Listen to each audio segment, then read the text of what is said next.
In the last game, you guys received your medals of valor and went to a reception and talked up some people.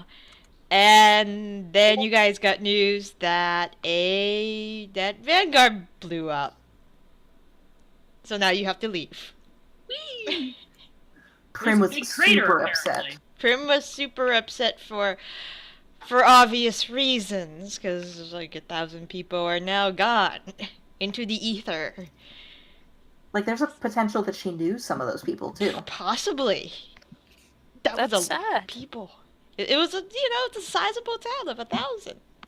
Huh.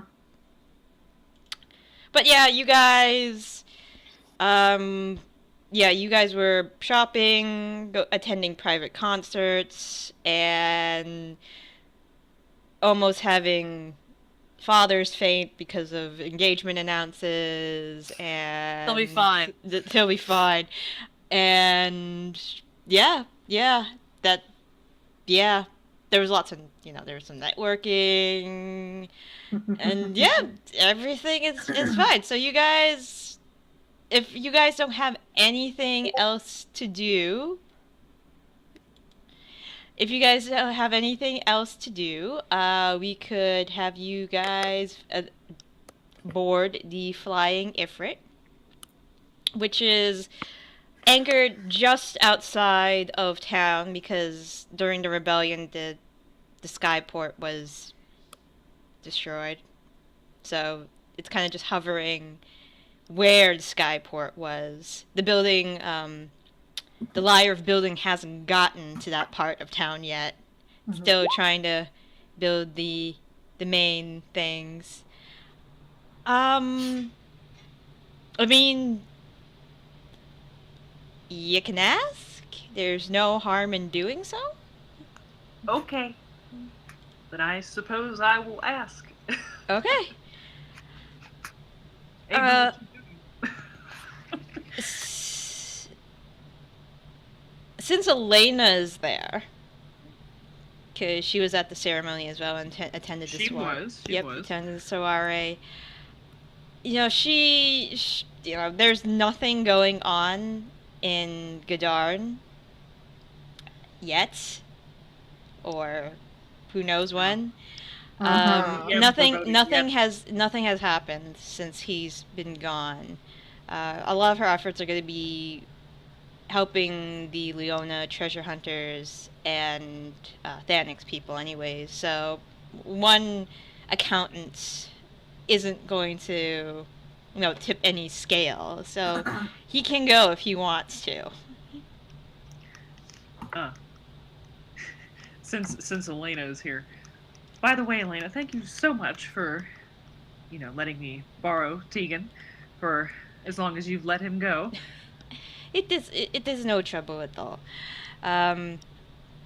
He did have to get out more, I thought. So this is a good thing, I think. Just and she pats your shoulder. Just make sure nothing happens to him. Oh, don't worry. I'll take good care of him. I give him like a little pat on the chest. Very good. Now, if you excuse me, I need to go talk to One Hand and that enthusiastic young man, Ramus, I think, and we need to talk about housing orphans. I don't know. I don't know why orphans came up in this conversation. I will see you later. Stop by on Vox anytime. See you around. And Of course. she goes off. And Tegan says, "All right, just give me a minute." Well, I'm a hero of Leona. I'm kidding. I don't actually do that. She already walked away. Yeah, she already walked away. And if she heard you, she probably was like, sure. And Tegan says, okay, let me pack up some things. I don't know what we're gonna need, but I'll fit as much in my bag as possible. Well, you can use mine. I hand him my bag of holding. You can shove it until it's nothing can fit anymore. Okay. Sounds good. Thank you. Thank you very much. And he, takes it and goes to the room you guys were sharing, putting who knows what in the bag. Anybody else? Prim's raring to go. Okay. Tilda would have said. Tilda would not have woken up Theo and would have tried to sneak out of the room. Okay. Because they've already had their kind of talk about saying goodbye and things like that. Just leave him a quick note. Okay. I don't know if I need to make a Stealth check? roll or anything. Yeah. to leave? To sneak out of bed and We'll go. say you say give me a stealth check. Okay, hang on a second. I gotta roll my divination. Fuck. Okay. Oh. Well, interesting. If you want to do super bad on it on purpose. Oh no! You try to go out of the other side of the bed, but you accidentally just crawl straight over Theo.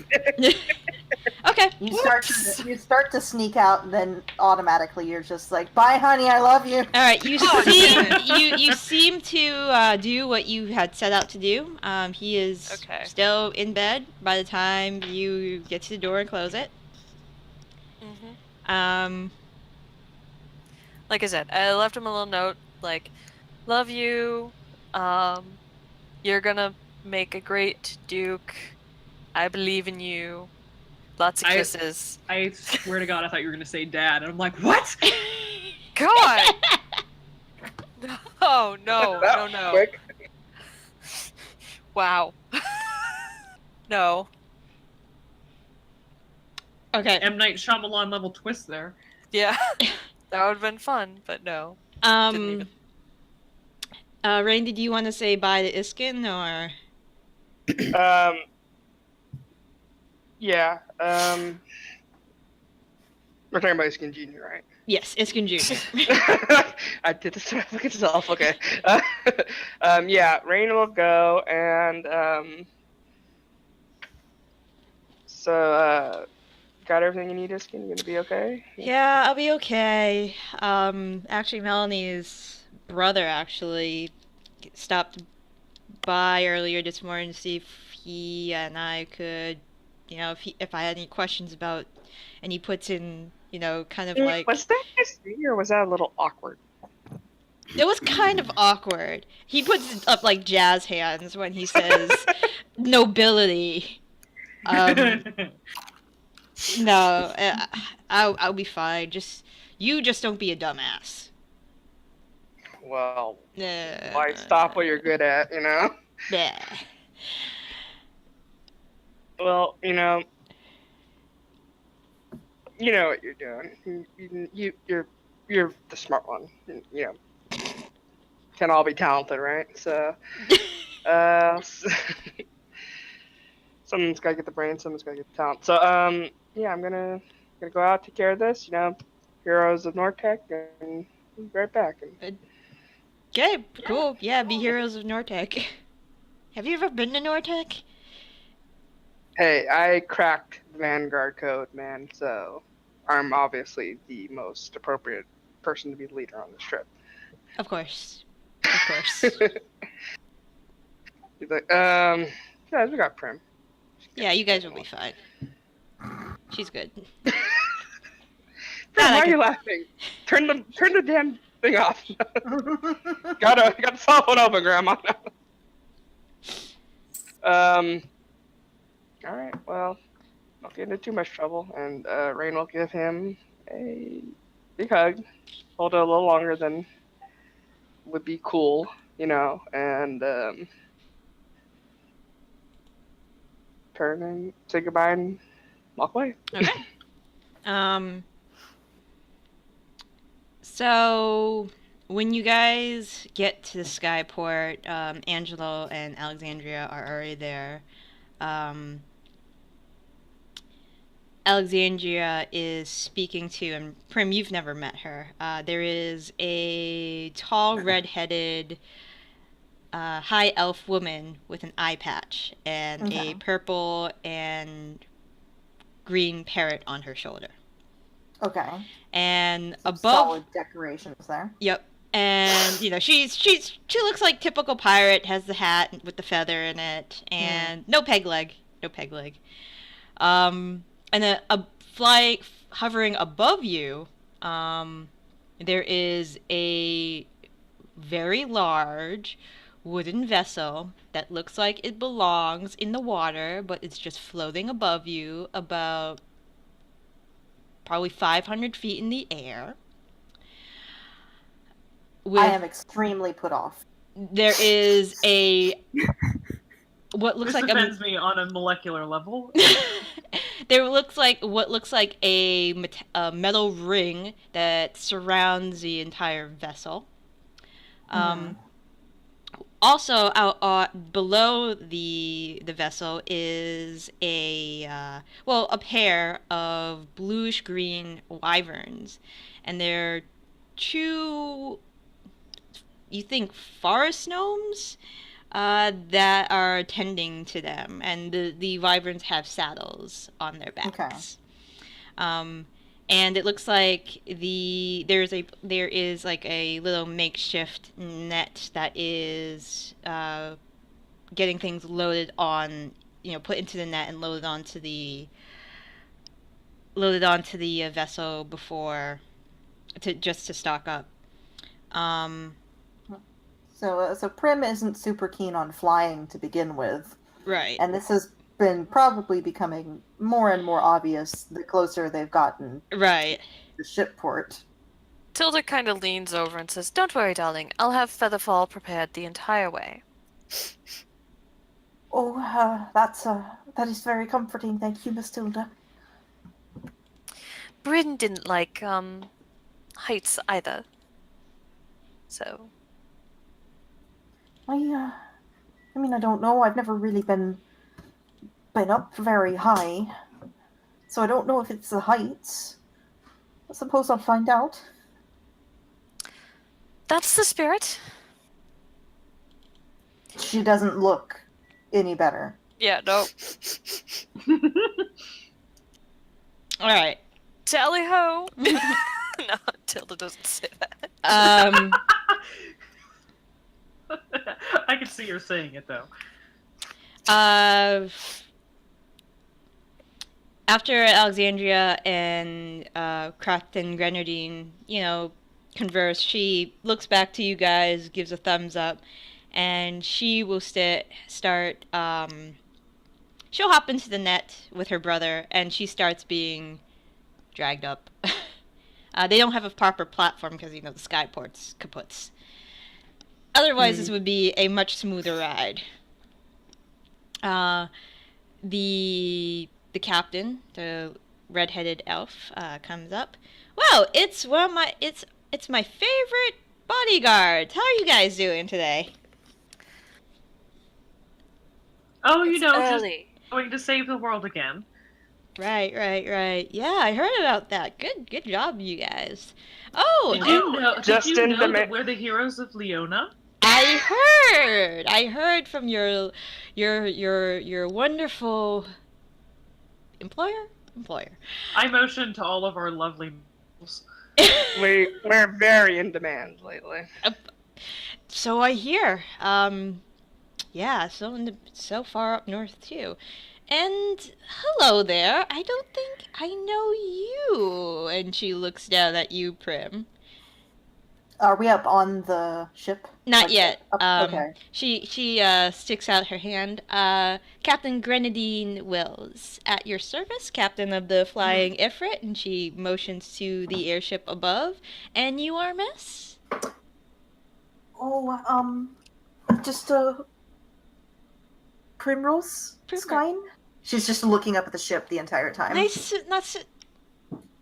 you have a question about the ship? I can answer anything you wish. Oh, just sort of. How does it stay up in the air?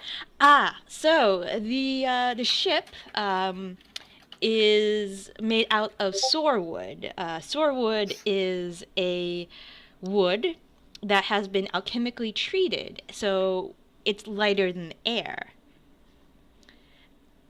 So that's how it stays afloat. When we want to propel it, we have a bound fire elemental in the ship that will ignite the ring and give us propulsion. Is there a check that Prim can do to call bullshit on something being lighter than air?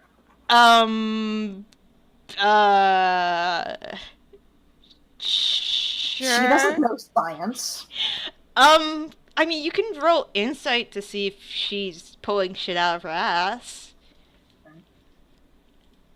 Like a monkey. She's not throwing it. I mean, she seems to be telling the truth. There may very well be shit there, but it's not visible. Possibly. So yeah, so Prim is just sort of like looking back and forth between the captain and the ship, and then the captain and the ship, and then back at everyone else, and she's like, I think I'm probably going to be spending most of my time towards the middle of the ship, if Okay. that's all right. No, that's perfectly fine. That's perfectly I fine. have a great deal of respect for your profession, but I am terrified, Oh. and I don't think that's going to change. Oh, I mean, so I assume you don't want to take the net up? I beg pardon? Well, we have several ways of getting to the ship. Usually we would take a rising platform, but since the skyport is currently out of commission, there's several ways on getting up there. First is using that our little net pulley system we have right now. You can use it to carry you up, or you can talk to one of our gnomish folk, and they can give you a ride on one of the island wyverns. I'm gonna have to think about this. Okay. Oh, you could, if Tilda were amenable, she could possibly give you a ride up on the broom. Or the portable hole. Oh, or we could shove you in a hole. Broom is probably more amenable to you, Prim, is it not? I mean, if it wouldn't bother you at all, Miss Tilda, if I could get a ride up with you, Not at all. I think I'd feel much better. No, I didn't see you there. Huh. Hello there, darling. She was talking to Melanie. Oh. Never mind. Sorry. Hello. No, it's cool. It's a pleasure to meet you. Nice I'm to meet fine. you. And your name is? Melanie. Melanie. So nice to Palms. meet you. Wow, Thank you. This group has changed a little bit. Well, do you have any questions? How would you like to use one of our wyverns, or? Oh, I definitely want to ride up in that net. That looks wonderful.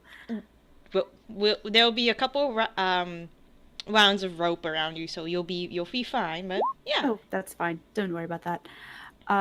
Is the net thing anywhere near the ground right now? Yeah, they just lowered it after Alexandria. Mel is gonna hop in and then just like lay facing downwards and just be like, yeah. As a side note, just saying this terrifies me, who would not on my life get in a net face down. However, Yeah, Melanie would probably be another. Okay.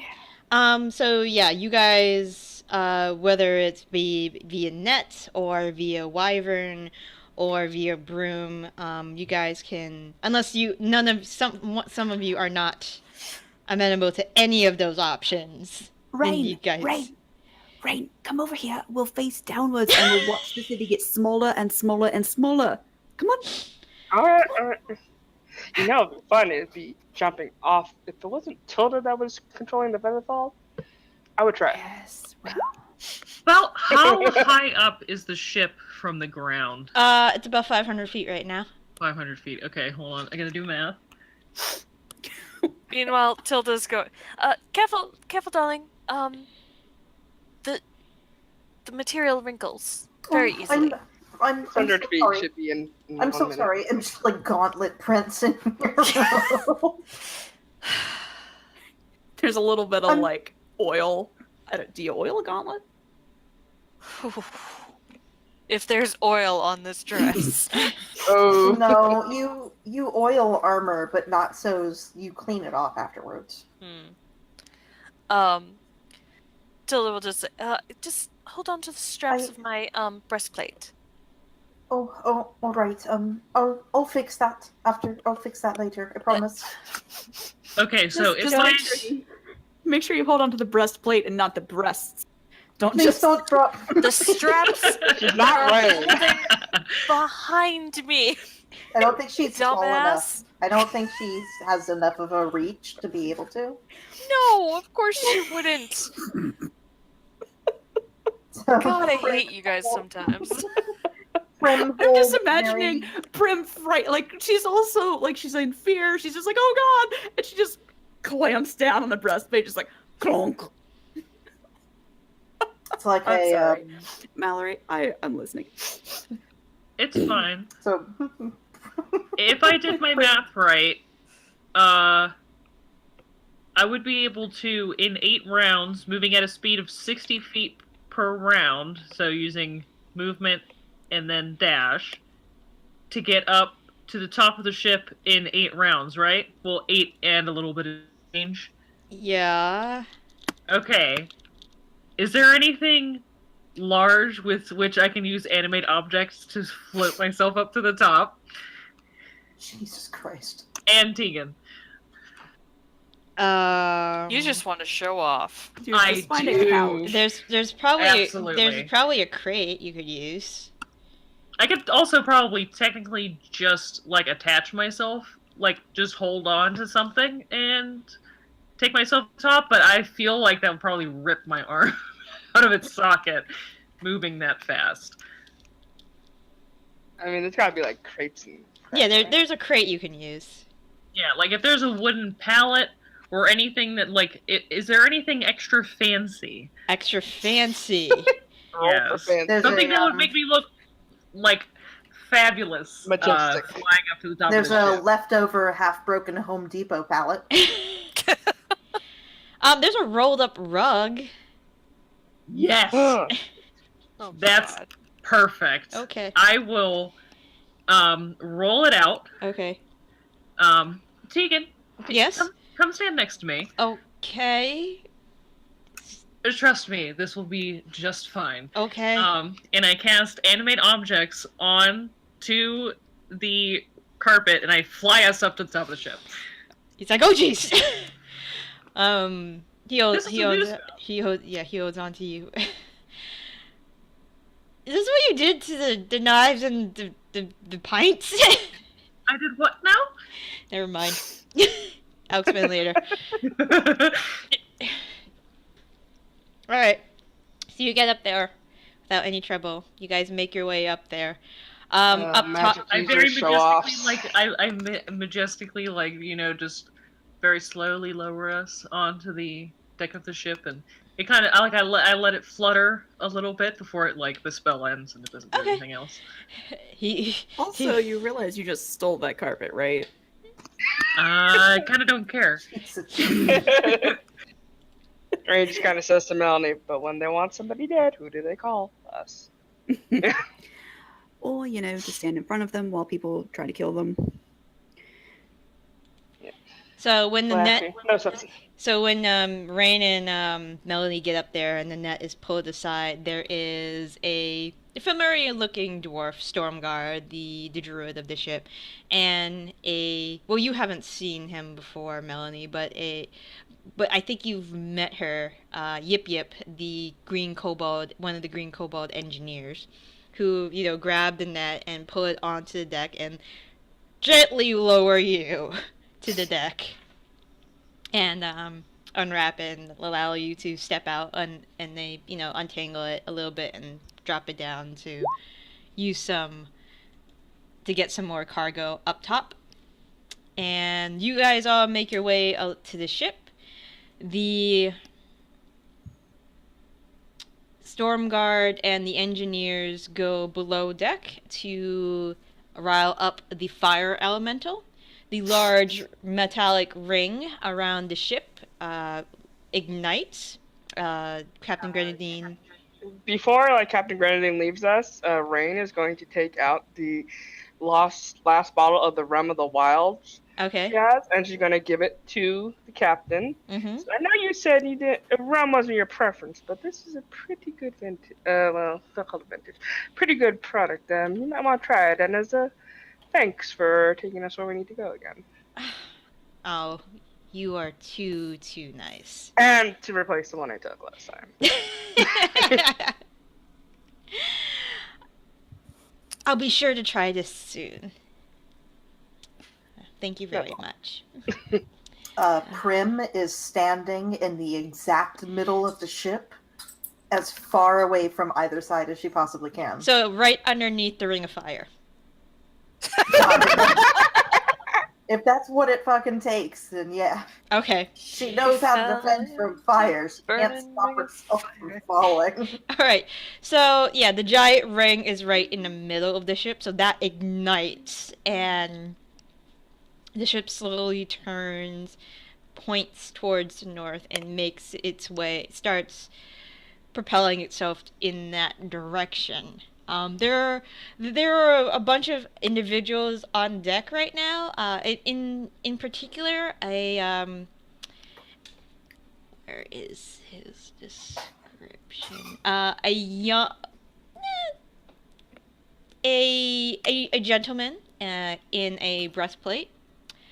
He has a light, pale gold skin and light hair, human size, and when he looks down in your direction, he has these bright silver white eyes. You've traveled a lot, so you probably have seen one of these before. But he's gonna tap you on the shoulder, because you're standing right in the middle of the ship. Oh. Excuse me, miss. I'm sorry. Am I on the way? No. I'm just. You look distressed. Are you all right? Oh, I'm just. I've never been up quite this high before, and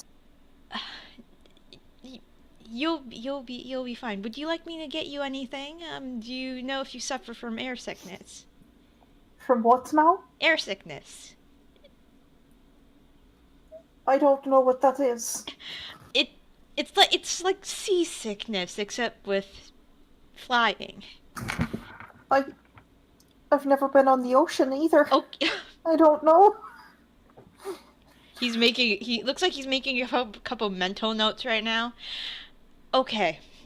Why don't we go below deck, and I can get you comfortable in the galley, and You just start grab her, take her by the shoulder and start steering her away. okay. And he says, by the way, my name is Francis. I am the ship's doctor, cleric, healer, whatever you. Oh. Yes. Okay. Yes.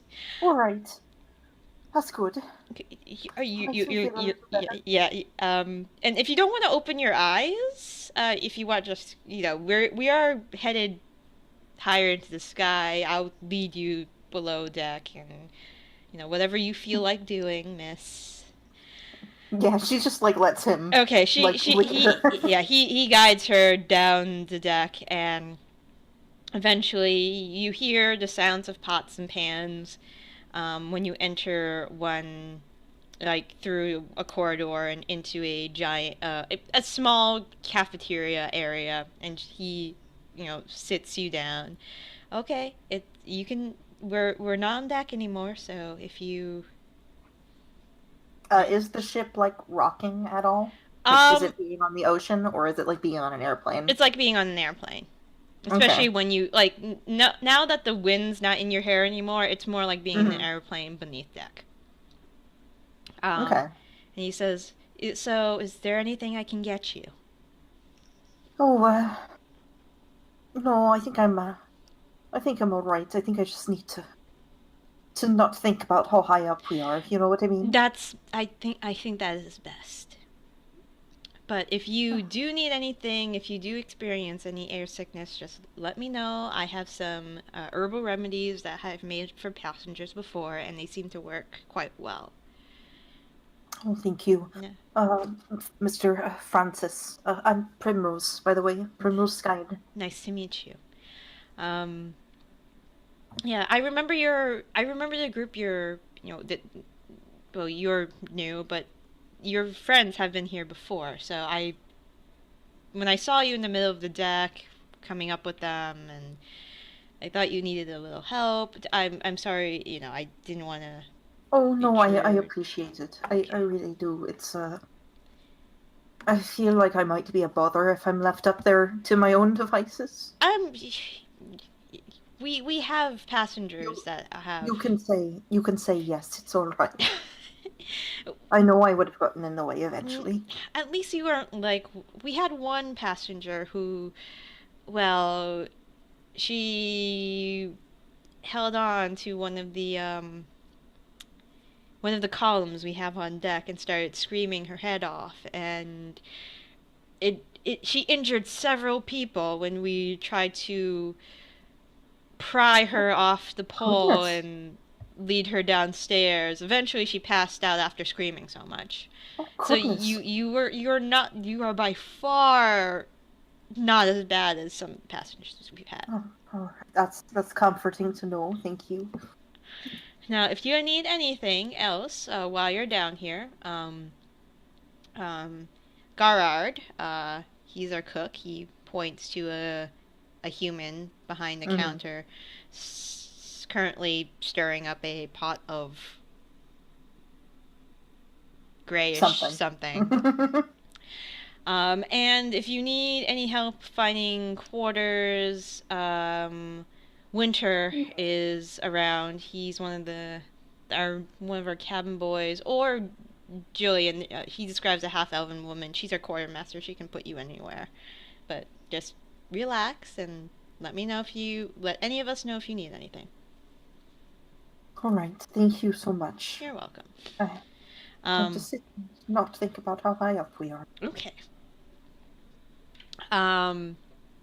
So he goes, what are the rest of you doing? Just chilling somewhere. Hanging out. Probably just chilling out at the top deck and playing music. Okay. Pass the time. All right. Yeah, Tilda's just watching the city get smaller and, further away. Okay. Just kind of Let's leaning show against. the carpets on there. Cool. All right.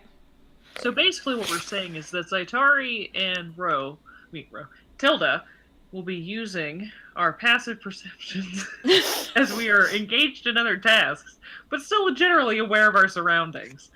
Sure. Okay. So you guys, after the ship gets to the proper altitude, you start speeding along to your destination. She says you guys should reach Nortec. Won't take too long, especially on what you're on is known as a air barquet. So that's one of the faster ships. Let me see. Did I put speed in this PDF? Of course I didn't. I put everything else. Why would speed come in handy for a ship? Yeah, I don't see why we'd ever need to know that. No, not at all. Definitely not at all important. Nope. By the way, not shitting on you at all. Just, haha. I'm teasing. Not shitting, just teasing. 119. All right. Nom nom nom. Kill them Salmon all, for dude. dinner. Kill them all. suddenly a rock falls out of the sky Directly from on nowhere, Tilda. crashing the ship. Tilda and Whoopsie. Zaitari. Just. The rest of you are fine. Okay, so A harpy comes winging out of the clouds and knocks you off the ship. Oh, damn. so it will take you. That's 100 half an inch is about 100 miles. My friend is harassing me with pictures of that Cutthroat Kitchen show. Oh yes. Oh, yeah. And it's harassing me by showing me pictures of them using like spreaders Oh. for their arms. Oh, and she's yeah. like, "Do you know where those are from?" I'm like, "No, I don't know." She's like, "They're from this store," and then she linked me to like a ballistic metal, precision crafted gear, cock rings, BDSM butt plugs, chastity devices, spreader bars, fetish toys, whips, This is and gonna be paddles. great for YouTube. I can't wait. So it's going to take you about 2 days to get there. Maybe even less if the weather's good, which it seems You to said be like good. 2 days? Yeah, probably less because the weather's pretty good. Yeah. Yeah. We don't have a ancient silver dragon fucking up the weather anymore. Yeah, you guys are fine. Everything has settled down. So you pass over the mountainy border that lines Leona and Ironfast, getting into much colder territory at this point. The land of Ironfast is at best rugged. There's difficult terrain at worst as you're passing by the nearly impenetrable mountains, except for a couple roads that cut into its slopes. There is a bitter wind that sweeps across the deck as you head into the country proper. Down below, where you could barely see the light of some of the smaller towns, the ones near central Ironfast are already, covered in snow. Winter has come kind of early in this region. Earlier than some places. Winter's not coming. It's here. Yes. Does anybody want to do anything these 1.5, 2 days before touching down in Nortec?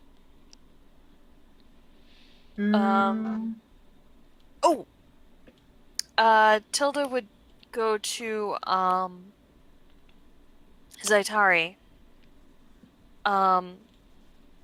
Track her down when she's not engaging with Tegan in any way, shape, or form. And just by the by, darling, do you happen to have that pearl of power I gave you? Oh, I actually let Prim borrow that. Since I couldn't use it, I believe she's gotten a decent amount of use out of it. But she should still have it. Oh, alright. Thank you. I'll go find her then. Yes, I haven't...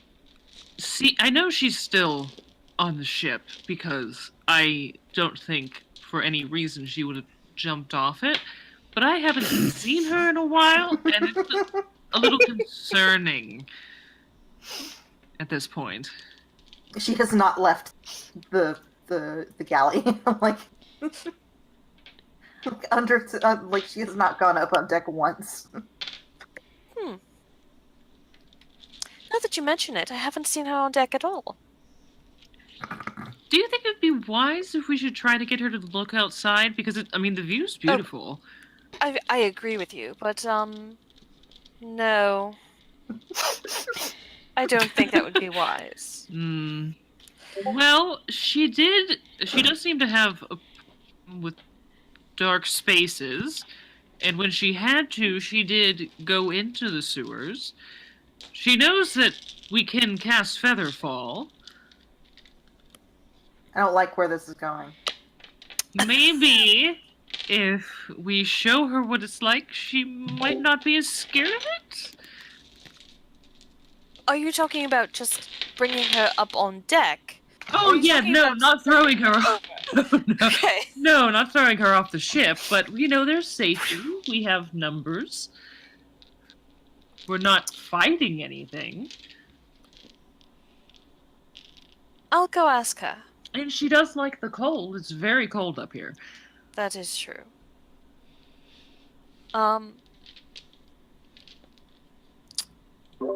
Alright, well, again, I will go ask her, and I go off to find Prim. Yeah, she's in the galley. It doesn't take long to find her. There you are, darling. She's like helping chop potatoes or something. She's like, oh, hello, Matilda. What can I help you with? That is very fine chop work, of those potatoes, but I was wondering if I, could borrow you for a moment. Oh, of course. Here, let me finishes chopping whatever she's chopping. Gives it to, what was his name? The cook? Gerard? Yeah, Gerard. That's it. Like sets down the knife, pushes over whatever she's finished. Says, I'll be back in a few minutes. I'll take your To time, her dear. finish. And goes with Tilda. I was wondering, I had given, Zaitari a Pearl of Power, because I wasn't able to use it. I wasn't able to, attune to it.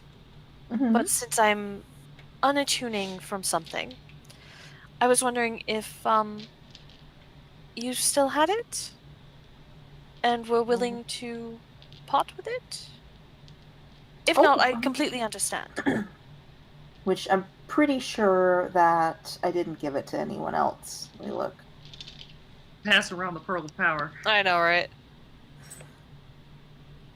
Pass the pearl. Okay. No, she's of course. And she's like starts digging around in her pack until she like finds a little pouch, and the one that she keeps like diamonds and diamond dust and junk in, and she takes out this pearl and hands it over. Here you are. I hope it does you well. Are you sure you don't need it? Oh, no, it's fine. I don't really. All these things. I don't really have a lot of things. Do you know what I mean? You know what, darling? Keep it. I'm so sorry for asking. Well, no, No, I insist. Keep it. What I mean is that I've always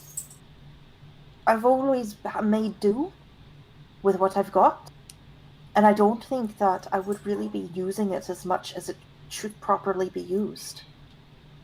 You know what? I tend to rely on myself first before I rely on whatever I'm carrying. Do you know what I mean? Yes, but it's better to have options, and it's better to have, I think, a cleric who has an extra spell slot or two, rather than a wizard. Well, So you keep that. I'm sorry for asking. Consider it a gift if it makes you feel better. you all have already given me so much. And I don't know, I think I've been on my own for so long that I'd forgotten what it's like for people to just give you things.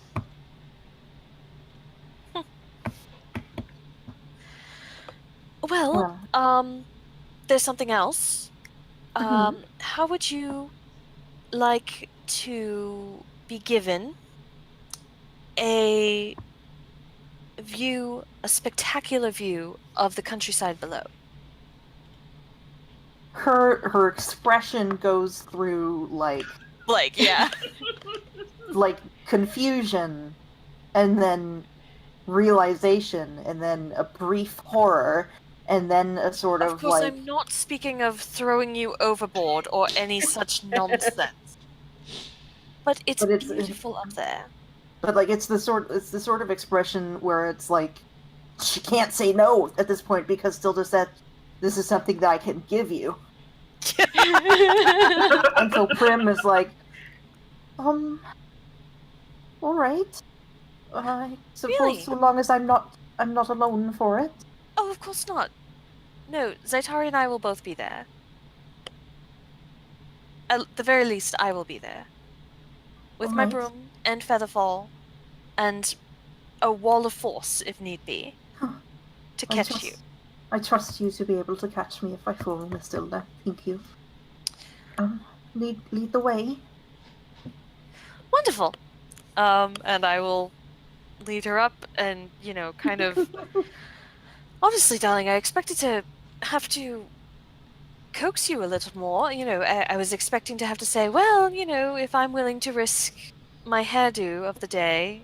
5 feet behind her, Prim visibly dragging herself up the stairs. Yeah, Tilda doesn't so much notice that as just kind of like she's just kind of prattling on.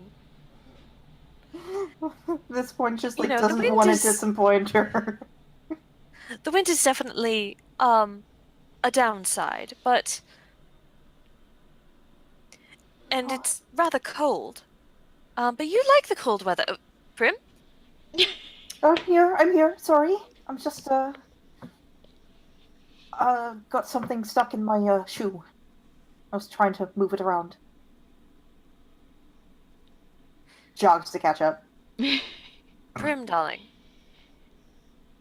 If you Okay. don't want to see the view, you don't have to see the view. How close to the top of the stairs are they right now? I mean, it depends on how far the galley is from the deck. I mean, you guys are at the stairs going up. You're probably at the bottom of Yeah. the stairs. Okay. I'm probably at like the top of the stairs. Well, she's not like that far behind, but Hmm. definitely a couple steps behind. Or squares Yeah. her shoulders. Oh, Tilda! Is Prim going to be joining us? Top deck? As a matter of fact, she may be. I'll rush over and go to greet her. She decided to be brave, after all. Oh, good. All right. So long as it's safe. It's It's perfectly 100% safe. Just hauling herself up the stairs. No! It's like lead-filled boots. You ever seen it? So, you ever seen someone try to move a cat on a leash? Yes, Yeah. I have been that person. Trying to move a cat on a leash. It's not that bad, but it's similar. So she's standing at the top, or as close to the top as she can, and is just looking out on deck and takes a deep breath. It smells very clean up here. It's a Yes, very but much better than the musty innards of the ship, isn't it? Oh, well, I mean, you get used to it after a while, but it smells like mountains. It smells like snow.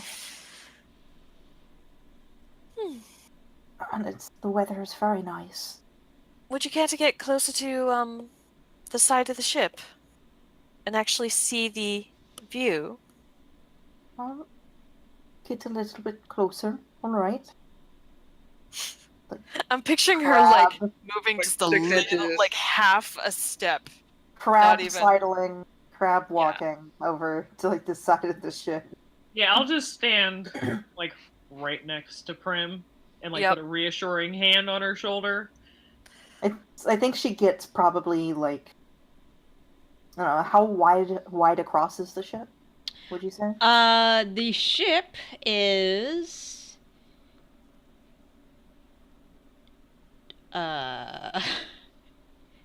see, I have it when it was built. I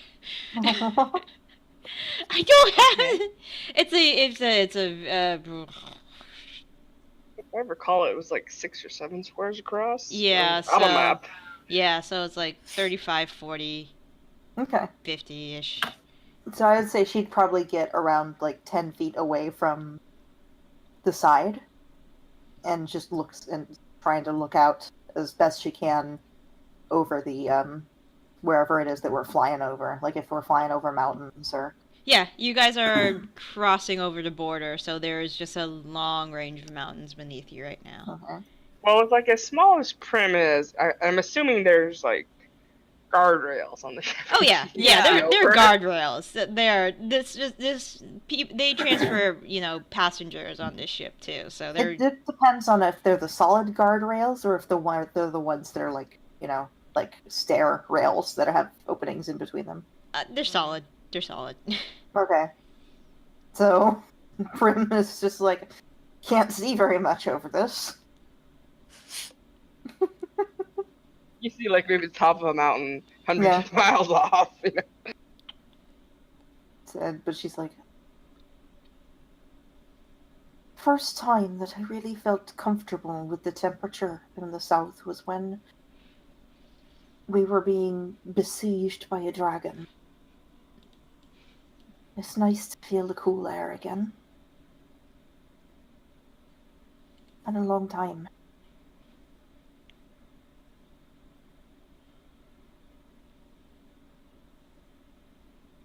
Thank you for bringing me up here. Not at all, darling. It was your decision to be bold. It's the whole thing about the sisterhood, doesn't it? Be brave, be bold. Take back your life. Precisely. Now, if you would like to, you could go back below deck, and neither Zatari nor I shall think less of you for it. At this point, Raine kind of comes, oh man, this view is nice, and like hops up on the railing. Now, I'm assuming I'm going to have to roll for that. Yeah. Now, I have a question. Are you standing on the railing, or did you just like? Yeah. Are you Yeah, like, dangling like your you know, like feet the whole over pirate no? ship thing. Oh, Like the whole pirate ship, you know, standing on the side of the Sure, railing. just row Yeah. Sure, row acrobatics. Just don't row a 1. Roll a 1. Roll a 1. I don't think she can roll a 1. Have you got reliable talent yet? Not quite, I don't think. Alright, you're fine. Yeah. Tilda just watches as my character dies. No, I don't have feather fall. I forgot it today. Whoops! Oh no. Poor Raine. Prim is just watching this and she's like, I don't know how she does it. Enjoying the gymnastics, Raine? Well, it is quite a view from up here. Prim, would you like to check it out? And it's said very jokingly. She's not like really trying to get her up there. I appreciate the offer, Miss Raine, but I don't think that I could. I think that I would just tip over. And the lower center of gravity could, you would actually be safer, I mean, then. I don't think I've ever been that graceful in my life. Oh, we can work on that. But later. I have On a the ground. 16 dexterity. At this point, That's pretty good. Melanie comes up behind Raine and does shit. the King of the World thing. What is that? You know, from Titanic? Titanic. Off to the side of the ship, Stormguard, the dwarf druid, is just watching you guys, just in case somebody falls. He's just like, oh boy. Oh, don't worry, we're gods, right? And I try to jump on the railing to get the same view that Raine's getting. Because I forgot that I have expertise in acrobatics, so we'll see how this goes. Tilda just kind of looks at Prim. You guys- Oh wait, that's advantage. Hold on. Still both 14s. Yeah, so... you're fine. It's just like, All of them are insane. Oh, I'm actually in Raine, agreement. you know what? You're right. This is a fantastic view. Though, I will say the footing is a little bit sketchy. I saw it kind of just load to Zaitar. Should we test Zelda? I don't know. No. I don't think that'd be good. And the laugh. Maybe you, not me. And then Raine just starts laughing. No, I absolutely not. I think that'd be a terrible idea. The Call of the Void. Oh, I get it. If I had that rug with me, I'd say maybe, because it'd be really funny. Because, like, I'll lean in close to Raine, because I could just cast animate objects on it, and we could just jump, and it would catch us. And that'd be hilarious.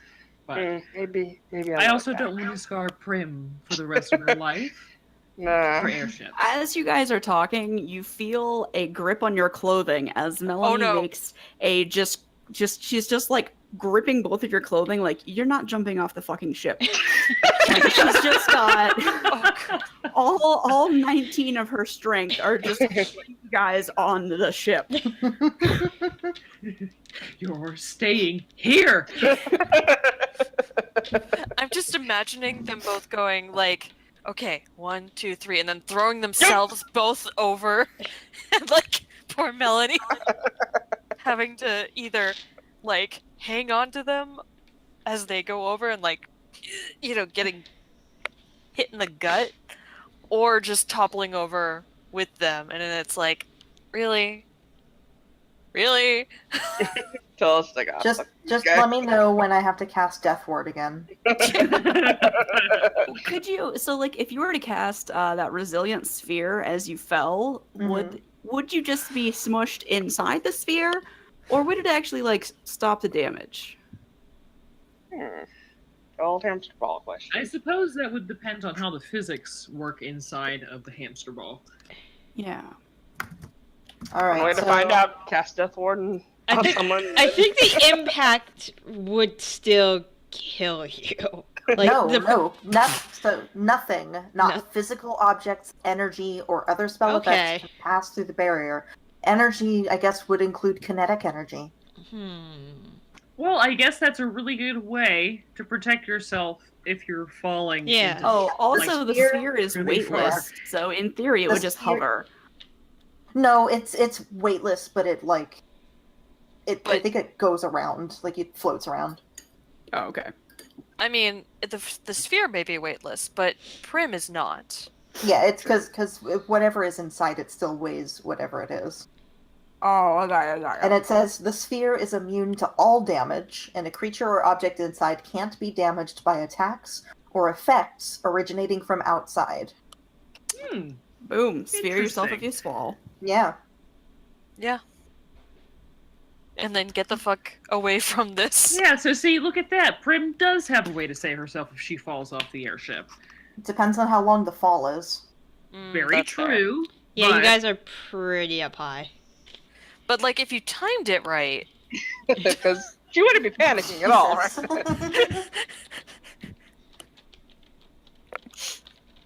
So Raine's gonna kind of jump back down, almost into Melanie's arms, like, I forgot about this, and reach into her bag of holding and pull out the leaf bow.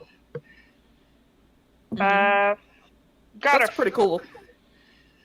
Oh. Yes, a little large for my personal taste. But if you want to try it out, it's got a neat little feature. You don't need to carry any arrows, and I will demonstrate how you can pull one out and then hand it over. Okay. Oh. So if you're falling from 10,000 feet, it would take you, if you were in a horizontal position, 60 seconds. In the vertical position, 46 seconds. Okay, so it's concentration up to a minute. Yep. So as long as you are not over 10,000 feet in the air, you'd be okay. What are we at right now? A little over that. You gotta get over the mountains. So. But it would like, take you a little bit of time just, to cast it. Yeah, so you would just wait a little bit. Like, when you get closer to the ground, that's when you cast it. After you finish screaming, that's when you cast it. I'm glad we have this contingency plan. Yep. It's very, very good, very good. Like, as opposed to the wizard with a broom that flies and featherfall. Or the druid who can probably turn into a giant eagle. Yeah, he's What just druid? yeah. Stormguard's just watching you guys. Like he's been stacking boxes and Fucking just adventurers. making sure nobody falls off the ship. Just Yes, in I case. try will hop off the railing at this point as well. As you Oh, hop it off, does Melanie need- pats you on the head. It needs a little bit of sunshine and water every day. Oh. Yeah. Interesting. Yep, it's a plant. So, hey, do you want to dodge? I'm kidding. I'm kidding. I'm kidding. Nothing says I love you like playing William Tell with your lover. Okay, so I'm gonna look over the edge. If I look over the edge, do I see any like, people not people? Obviously, we're too far up. But do I see any like towns or anything? Does it look like there's an area that it's just some forest, or does it look like it's like a city beneath us? I mean, you pass smaller towns. There's not like a large city until you get to Nortec, so you can spot like barely. You can spot some towns. If I were to drop a rock off of the ship at this exact moment, what are the chances it would hit a person? Some adventurers just wandering through the forest, like, oh, doop-a-doop-a-doop. Ah! Do you feel like you could live Dead with yourself if instantly. the answer is more than 1%? I mean, Yeah. I I mean, guess- if it's less than 5, I'm probably gonna be fine. it's like a 5% chance. Why? Oh, well, I'm just gonna go ahead and shoot an arrow. Okay, In a random direction. sure. Well, not forward. Not, not so we're flying towards it. You don't spit into the wind. Just see how it goes. Does it feel like a regular bow? Yeah, it Ooh, feels like a regular. Actually, bow. I have an even better idea. Are there any boxes or anything like that up on this top deck? Yeah. Okay. Hey, Melanie, you want some target practice? Absolutely. Okay. Is this another day? It's nighttime. Shit, it's not the next day? No. Damn it. No, I can't. Just throw it. Just throw it. Alright, fine. I'll try, with my 10 strength, I'll try to throw something to give her a target. Sure. Well, here, I would imagine Tegan gave me back my bag of holding. Yeah. Alright, I'll just think of something, disc metallic shaped, that he might have put into my bag. Okay. There is a steel plate. Okay, I'll take out the steel plate and be like, okay. And toss it over the side of the ship. Well, not toss it immediately. I'll be like 3, 2, 1, and pull! And toss it. Okay. I'm gonna try to hit it. What's the AC of a plate? Just roll a number. That's the AC of a plate, pretty much.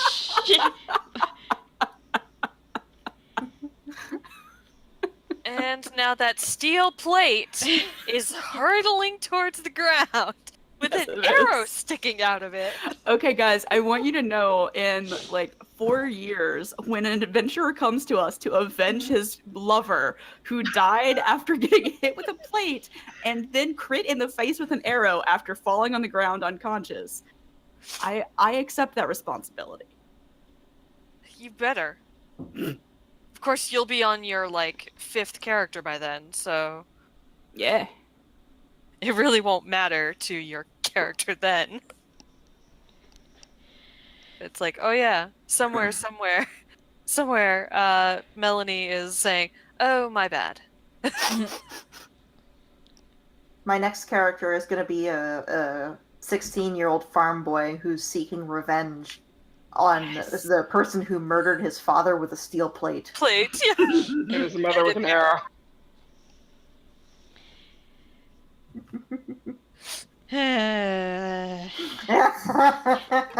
Well, Hey, Lynn, roll me a Yes. D100. Oh shit. we keep talking about it, now it's going to be... Yeah. Okay, you're Oh. fine. I'm kind of curious what number was going to be problematic, but Just a number Under between 1 and 25. So you guys perform shenanigans with plates and bows and hopping over onto the guardrail and... You know, while we're all up here and together, so obviously Tegan's with us, but he packed my yes, bag full obviously. of just stuff. He just watched his steel plate vault. Yeah, hopefully that wasn't important. Zaitari will just reach her hand into the bag and just think of something, like some kind of trap or something that Tegan might have put in the bag. Okay. And see if anything comes out, like when I pull it out. Okay, you have a bear trap. Okay. I was about to say, please let it be Oh. a bear trap that just like clamps down on her wrist. It's not set. You Damn. wouldn't put a set bear trap in the bag of Well, holding. why the fuck not? I mean, it sounds like a good idea to me. I pull out the Gotta be bear prepared. trap. I kind of like, shrug my shoulders and then shove it back in. And Tegan just kind of like loaded my bag up with a bunch of different stuff for him to work on. So if any of you have Here's like the mouse trap. Ah! ideas for anything you might need or something for him to work on, he might be able to whip it out, I'm good. Darling. Thanks, though. What about you, Raine? Oh, I think I'll be fine for this trip.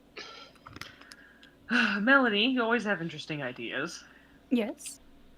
That's What one was way I to put looking it. for ideas on? I mean, I'm just saying, if you have any interesting ideas for fun gadgets we're taking to potentially make for you or us or anybody. Anything that would, explode, is possibly useful, as long as it's, forward-ish. Maybe something that shoots swords. Okay. I feel like you put me in a hard spot here. I'm not really coming up with anything good right now. So obviously what we need to do is make a cannon that shoots swords that explode on impact. Yes. Sounds very effective.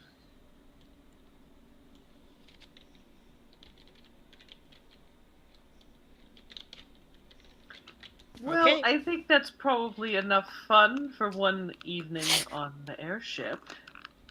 Agreed. I'm actually getting rather chilled. So, I'm going to go below deck now. And if anyone would care to join me, I would welcome the company. I'll accompany you. Wonderful, Prim. Okay. Tilda's just trying to give you an excuse to, go Yeah, below decks without... Hearing the hint. Yeah, Princess. without Oh, losing face. Yeah. So Prim will accompany Tilda downstairs. Okay. Alright. Anybody else doing anything else? So, Tegan, you'll never believe this, but Melanie had the most brilliant idea for a little trap for you to work on. Oh, really? I'm always open to ideas. What did she have in mind? She thinks you should make a cannon that shoots out swords that explode on impact. But forward explosions, not backwards. He blinks a few times. That is an idea. It's an amazing idea, and you're welcome. By the way, there was a steel plate that you put in my bag. I hope it wasn't important. Was it circular? Well, yes, it was plate-shaped. No, it was fine. What was it? Well, it's fine. I was gonna use that to split into pieces and repair parts of my gun, but it's fine. It's fine. Oh! It's fine. I can Well, get another it's one now- in Nortec. It's fine. They have lots of metal there. Well, it's now, somewhere in the forest that we were just over, probably about an hour ago, with an arrow in it. Oh, it's okay. Those are easy to replace. As long as you didn't. You guys didn't take out my headlamp, did you? No. Okay. I just thought of something metal and circular, and that's just what came to my head, so. Okay. Could. You see he's thinking, what else is circular in that bag that might have come out by accident? Nope, not that. Not that. Oh. Not that. Okay. And yes, circular's fine. Just don't think of anything belt-shaped. I reached my hand in and picked something belt-shaped. When you reach your hand in, you take out... I just A saw... live anaconda. I was just thinking a live snake. Like, it is... Take it, what the fuck did you put in my bag? It looks like a belt, and it is pissed. with pouches on the side. And he says that can be used as a flotation device. Oh, nice. Yeah, there's a cord. If you pull it, then the sacks will fill with air. And if you have anybody, please don't pull it. I was so close to saying that I just pulled it. It's Like Zaitari's hand is like just right there, ready to like. please. It takes a long time to fill it back up. I take my hand away. Thank you. There's a couple other things in there, but I can't really think of anything like specifically shaped that you would take out. I think of something penis-shaped in the bag. Penis? Does anything come out? How do we do this to RPM? You take out Seriously, a glue gun. Okay. A glue. Yeah, like how vague are we going for like It's phallic vague. shapes? That's the Like- vaguest thing I can see in this bag. Okay. I just like Zaitari just kind of shrugs and like puts it back. Okay. That's it. We don't have to do this anymore. Okay, thank you. All right. Anybody else doing anything? Before we go to sleep for the night, Prim would like to go and find Tilda, and just tell her, thank you for asking me to come up onto the deck. I can't say that I get quite the same thrill out of it that Raine and Melanie and Zaitari do, but it was good to feel fresh air.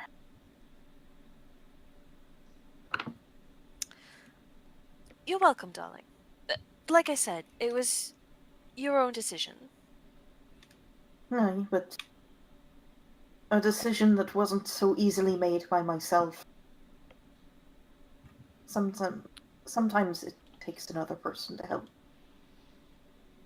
So, thank you. Mhm. How are you doing, Miss Tilda? I know things Me? were a bit... Yes. I know things were rough. Back in the city. Oh, well, I don't know all the details. And I don't know if you would care to tell them to me. But I do know it had to do with your parents. And I just wanted you to know that... my parents are getting a divorce, apparently, and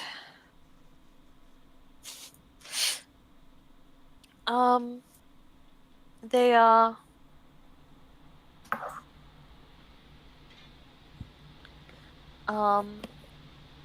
I may have overreacted a tad. Do not tell Raine I said that. Well, I It's shan't. just that. Uh, it's just that it goes against everything I've ever known about them. So I suspected they might have been replaced. I see. But after an allegedly thorough investigation by Sethanic,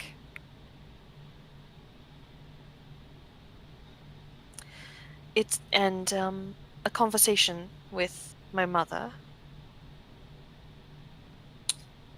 I believe my suspicions to have been misplaced, unfounded. Well, I don't think that. I think that considering everything that we've found out in the past few weeks, I don't think it's an unreasonable suspicion to have, Me? Neither. but also it does sound like it was an assumption made in grief or made in anger. And they're not always right the first time. So I don't think that you were to blame for anything. But I wouldn't say grief or anger, really. It's more.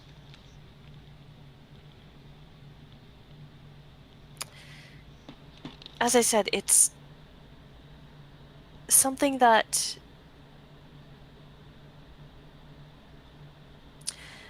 would not have been a move that either of my parents would have It's- made before. it's not done. Precisely. It's done, but it's not favorable to those who wish to social climb. I wasn't a noble in Nortec, Miss Silda, but I was friends with a few of them, of people of high enough class that they might have as well been nobles. I know a little bit about it. So I think that's a kind of grief. Something that you thought was one way and then it turns out to be the other way. I know that feeling really well. But I just wanted to check and to make sure that you feel like you're doing alright. Feel like you're processing. And if you're not, I'm here to talk. No, I appreciate it. I think I'm doing better. Right now,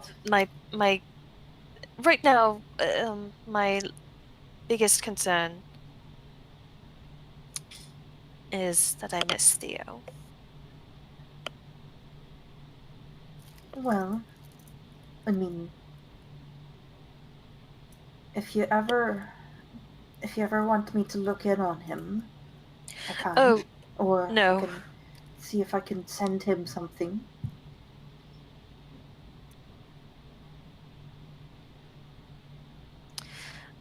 Well, I have sending myself, Okay. darling, and I figured you I don't might, think but the scrying will work because of, and I pull out the detection, the amulet of non-detection that I wear. He's got a matching one of these. So, that's quite clever. well, when you're running away from family who want to keep their heirs close, you have to come up with clever solutions. I understand. That's not really a problem anymore, so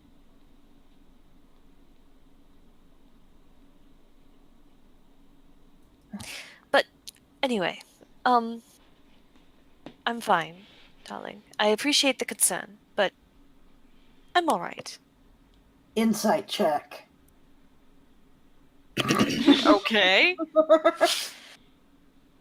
Feel free. No, it's just like, does it feel like she's like actually fine, or does it feel like she's repressing? I Fuck mean, if I know. +7. +7. Yeah, well, hang on, give me a second. Also, I've got saltwater taffy, and it's really good. I've got saltwater taffy too. So if you hear me chewing, that's why. It's alright. I have like push to talk on, but why is Prim petrified? Because you just went up on the top of the thing and you're like, holy shit, guess. it's very scary. I don't know. I guess. Yeah, fuck if you know.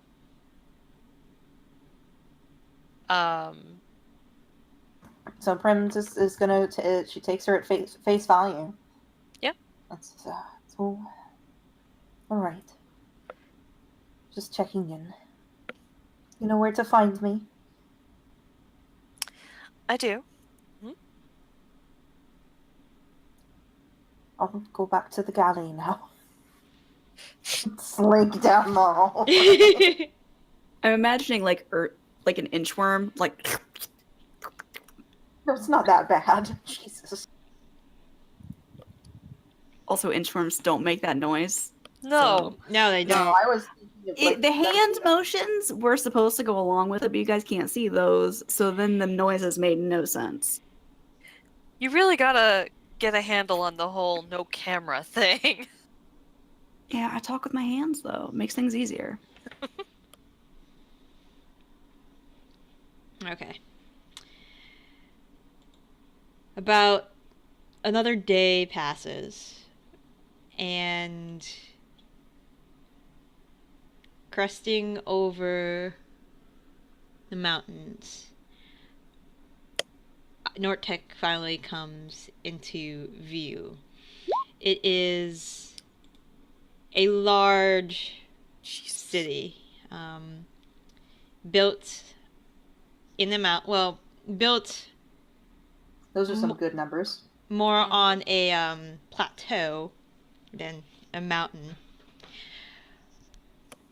Next to Nortec, there is a large docking station for an airship. There's already one docked there. A very large cargo ship, bigger than the flying Ifrit, painted in black. And Prim, you know this ship, the Shadow Hearts of Ironfast, one of the Dwarven clans. They own a cargo ship, so it's probably one of theirs. Okay. Then, as you guys fly closer, their crest is there, so it's definitely one of theirs. A little history on Nortec, as Prim will tell you. Where is the very long description? Okay. So Nortec was founded on the necropolis. There was a war between the denizens of this area, between priests of Moradin and champions of Grommash, and they fought over this area of they fought over this area, and eventually the dwarves won. A champion of Grommash named Tarak led the assault on Nortec. He swore to Grommash to destroy the place and loot its treasures. Tarak died in the assault, along with many other fanatical worshippers of Grommash. In Grommash's single baleful eye, Nortec became a monument to his worshippers' ferocity. So with the two competing deities laying claim to Nortec, only a compromise could avert a second war. Moradin and Grummash argued and threatened each other over intermediaries until at last they reached an accord. Since Grummash had no use for the city, he saw the chance to create a stark reminder of his champion's victory and demanded that the dwarf set aside part of the town for his priests. So, Nortec is one of the very few places in Pondera that actually has a legal temple to Grummash here.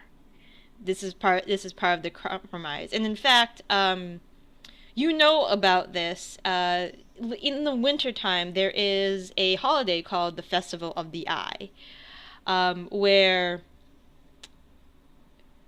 the festival provides an outlet for tension. So each year in winter, the priests of Grummash would erect a massive tent outside of Nortec, and champions of Grummash would come across the land to do battle in ritual combat to establish their ranking. And anybody could participate in this ritual combat. Priests of Cord, ruffians.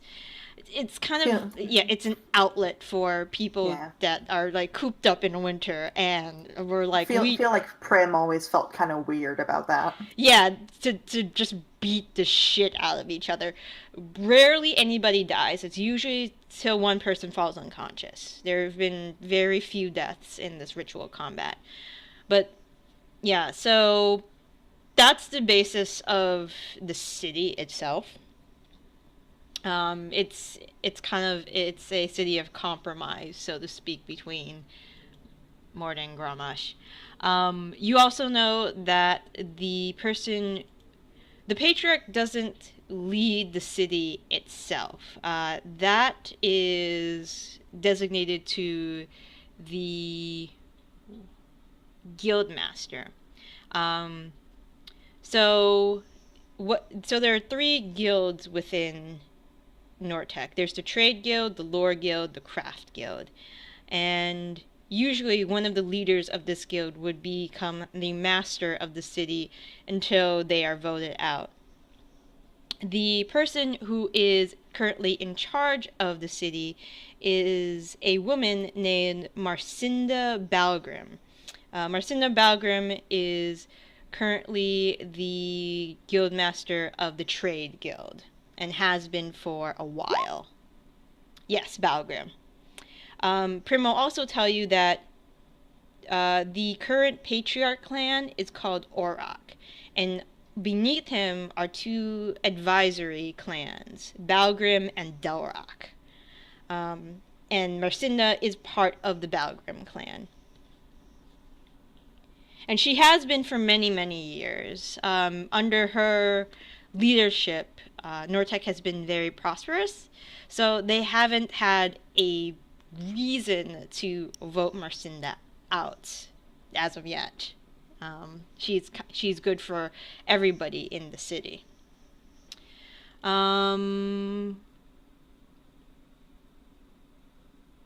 You guys are probably a few days away from Founders Day. It's a celebration in Nortec during the last warm days.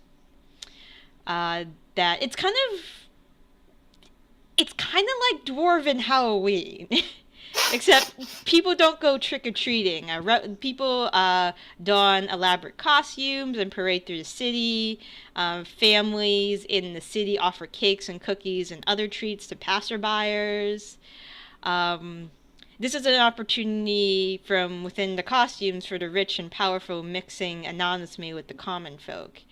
And the offerings of food between neighbors represent unity. So Founders Day is more of a it's considered a dwarven holiday. I see no mention of Founders Day in the Holidays of Pondera That's what I was looking at. thingamy. That is general so I holidays. don't believe it exists. Fake holiday. I will add that holiday in there from my Nortec Fake notes. news. Obviously, we need to build a wall. Yep. The mountains are not Keep enough. out Nortec. So you guys approach this Talk to city the people with built on a Algor. plateau. It is surrounded by high stone walls. The one time that Prim is out on deck and watching it approach. It's actually a very welcoming, comforting sight. There's some snow atop some of the roofs. At each corner of the city, there is a large watch guard tower that is above the walls. You guys dock at the airship post. Not now, cat. And the gangplank is put out for you guys, and Captain Grenadine says, "Well, we're just doing a drop-off. We're headed down south after this. Is there anything else you all need, or... Well, this is all we promised you. We have a couple deliveries to make, and... Well, Well, we need to be going to Vanguard.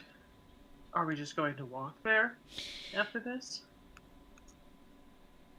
yeah, that's... Well, Grenadine's like, well, that's your problem, not mine. I have deliveries to make. Alexandria knew about this, so... Grenadine's like, none of you are sleeping with me. You're on your own. I promised to get you to Nortec. I made The a one and huge, done. I made a very long detour for you guys for no additional cost. So, Yes, Not we even thank you for we thank you for the ride. now if Let's you go. Yep. If you ever need to rent my ship, I do offer a daily fee when I'm not busy. And when you Well, plan you ahead of know- time. We are also heroes of Leona. We could give your ship a good name. Oh dear lord. This is my favorite ship on the Citadel. This is my favorite airship in all of Pondera. Well, maybe I will take up your offer in the future. When I'm not smuggling slaves from another country. Fine, I see that saving the world isn't as important. Priorities. Priorities. Yes, I do have my priorities. I have to take care of my crew. Have a good one. We understand. You as well. Alright, I'm gonna feed my cat. Good. Okay. I'm gonna go grab some pretzels and hummus. I'm gonna run to the bathroom. I'm gonna sit here and drink my tea.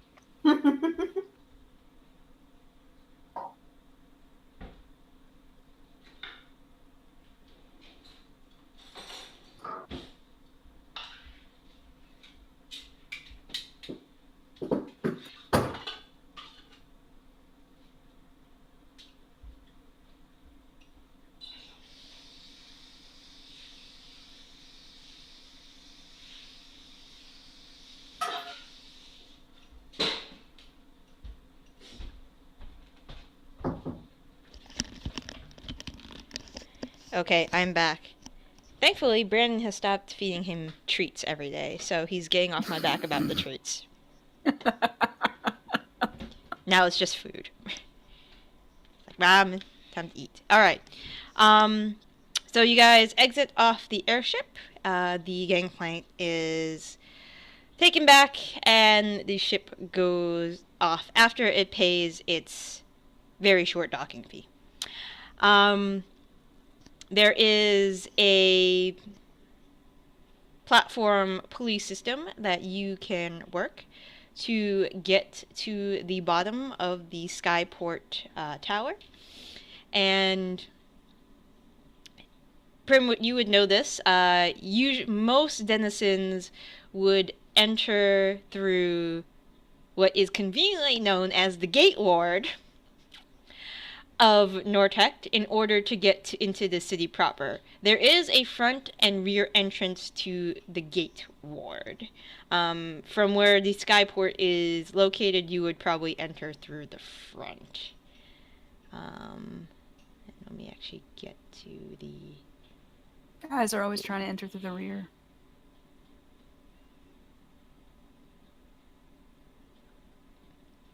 So the main gate is called the West Gate because it's situated west.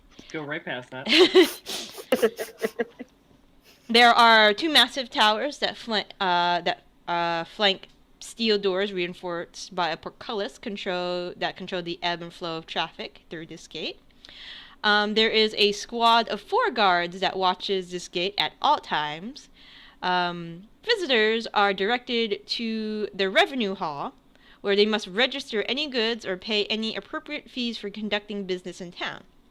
Since you guys are just visiting and not selling any goods, it is a very, very smooth... Sorry, I thought the cat was doing something. It is a very, very smooth registration. You do see somebody you recognize, Prim, though you haven't seen her for a while. She is a woman with dark brown hair, dwarven, and you know her as Thora Longhammer. She is actually the granddaughter of the watch captain here in Nortec. Last time you saw her, she was... it looked like she was still a private. Looks like since you've been gone, she looks like she's been promoted to sergeant. Just according to her decorated breastplate. Prim, before we get too far into the city, do you want the hat of disguise?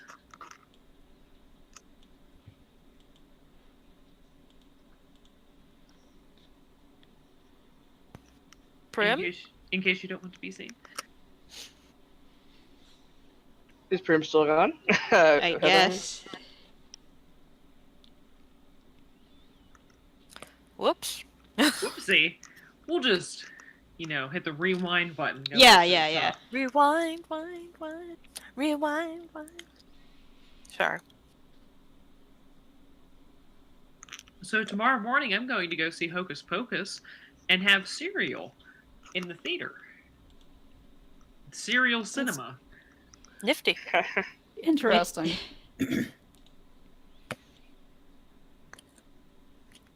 I'm not big on Hocus Pocus, as I'm sure will shock all of you. No, I Very get shocked. it. I mean, that movie scared the shit out of me for a long time. So, particularly the moving green floorboards was always my part where I had to close my eyes and just not pay attention. I return. Okay. Welcome back. Welcome back.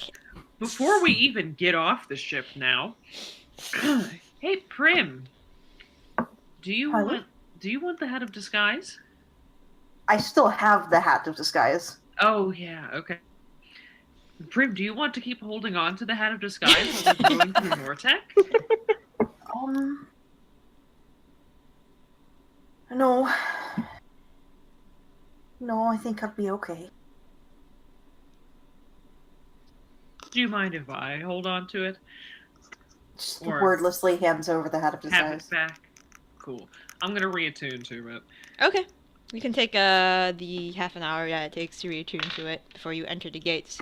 Cool. So, Prim, you know that all visitors have to register their goods and pay any appropriate fees for conducting business in town. Since you guys don't have at the revenue hall, since you guys don't have any, you're not selling any goods in town. We're just tourists. Yeah, you're just tourists, then it's a quick sign in at the hall and then you're free to go. You do recognize somebody as you're passing through the gates when they're directing you to the revenue hall, a dark-haired dwarven woman that was a private when you were here, but now it looks like, looking at her uniform, was promoted sergeant. Her name is Thora Longhammer. She is the granddaughter of the watch captain here. Okay. So Prim, unless she's spoken to, she's not going to say anything Okay. to her. But she looks proud when she Okay. passes her. Okay. She will give you a nod as you go through. It's a little busy right now. There are a lot of people coming in. Ha ha ha ha. Ha ha. There are also a lot of people. You notice that there are a few squads with horses and with pack animals and carriages going out of the city. Mm-hmm. More than usual. It looks like there are, foodstuffs and blankets, and they're just headed down outside of the city down the road.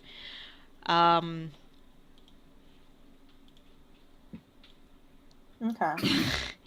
All right. Where did you guys want to go? You have, let me tell you, and Prim will tell you this, there is the trade. Hold on. So this is assuming that we've already gotten registered at the Hall of Revenue. Yep. Okay. Tanik, Glod Ready is the head tax collector still. He's you don't remember him. He's a bitter, surly dwarf who's an ex-adventurer. Been here forever. He's been here forever. He lost his comrades in an encounter with trolls, if you remember correctly, and he just hates his life, hates his job. Never had to talk to anybody long. Never wanted to talk to anybody long if he could help it. And he so it's just like working at the DMV. Exactly. That is exactly what it's like for him. And yeah, he's still the head tax collector here. Okay. Give him a cheerful nod if I see him. All right, and he just like, so what are you here for visiting? Okay. Next, sign your names. Next. Yeah, he's just miserable. He's miserable as ever. So pass. Hope you have a nice day, sir. Whatever. So you have several areas you can go to from here. Connected to the gate ward is the trade ward, which is where you would go to engage in trade and other things.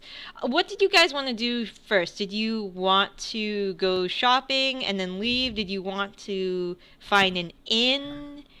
Did you want to go to the library? I do think that we should probably look for information. At this point, it's been a few days and we're significantly closer to the area. Where would be the best part of town or possibly an organization to find out what is currently going on so that we're not in the way? We should probably find a place to stay so, we don't end up in a barn or something. You never know how many people might be here. Might not be room at the inn, but wait. Yeah, can I Also- try to find somebody to learn where the fanciest inn in town is? You can ask. You can definitely ask around. Do you want something cheap or do you want something safe? Or you can ask Prim. She probably wants to perform there.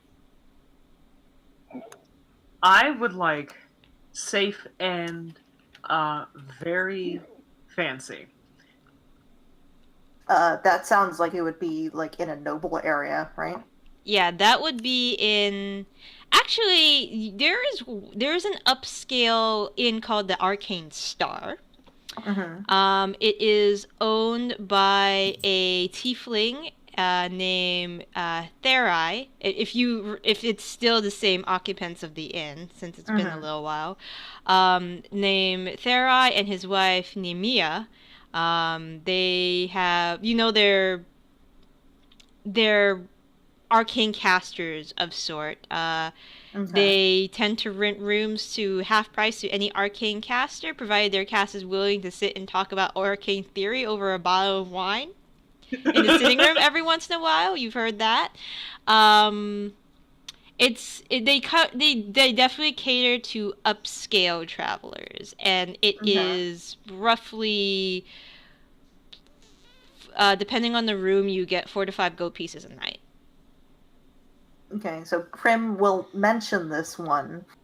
It's like I've heard before that they fancy arcane casters, give them discounted rates if they're willing to just debate theory, but never really been much of an arcane caster, so I couldn't really tell you whether it lives up to the hype. Yeah, We have 2 right now. Yeah, they are located in the Gate Ward, so they're in the area that you are in. There's also another in the Gate Ward called Rondel's Inn. It's a cheaper alternative to the Arcane's Star, and you know there is a fella named Rondell, because of the name, who owns the inn. It's usually he has guests. He caters to merchants and travelers, and only those who stop in Nortec for a short time. Okay. There's also a bard that performs there, but you've never seen the bar unless you've stayed at the inn before. Oh, probably not. Yeah. So there's Rondel's Inn. It's a little on the cheaper side. There is also, if you don't want to stay in the Gate Ward, you could also go to the Coach and Pony in the Trade Ward. It offers very fine accommodations to merchants and travelers. And the owner of the Coach and Pony is a woman named Varda Goldspinner. A dwarven woman whose family is in the merchant business. Her family is pretty well. You heard of the Goldspinner family? They're very wealthy. So she's very well connected in the city, business-wise. So I think that would be the Coach and Pony would be the only one that Prim would be able to personally have an account of, because I think she's probably been in there even if she hasn't stayed there. Okay. Possibly. And there are 2 taverns, so these are just places who serve drinks. There is the one in the Gate Ward is called the Foundation Stone, and it's kind of the center of social life in the Gate Ward. And the other one is in the Lore Ward, right? Lore Ward. Yep, it's in the Lore Ward, and it's called the Black Cat. And this one is a little more eccentric. It's popular. The tavern's popular to members of the Lore Guild, and it is built in an enlarged mausoleum. The tables are stone sarcophagi, and this is usually where the non-dwarves hang out. We definitely have to go there. Yeah, I think that one Prim is describing. It's oh, I remember, and then there's this place with the Black Cat, I remember it. So one time I had to break up a fight between 2 sort of scholarly types because one of them kept saying that he could get stones to bleed, and the other one thought he was full of shite. Sounds rather morbid, darling. Oh, it turns out that it was just what he thought was blood was just iron slag that was in the stone. No, I mean the inn. Oh. Well, Sarcophagi as tables. Well, I mean, it's a Tilda bit is of saying this around some street food that she grabbed. It's it's a bit of I'd say it's probably a bit touristy, but Well, touristy or not, it sounds really cool, and we definitely should go there for some very interesting drinks and probably entertainment that I might provide.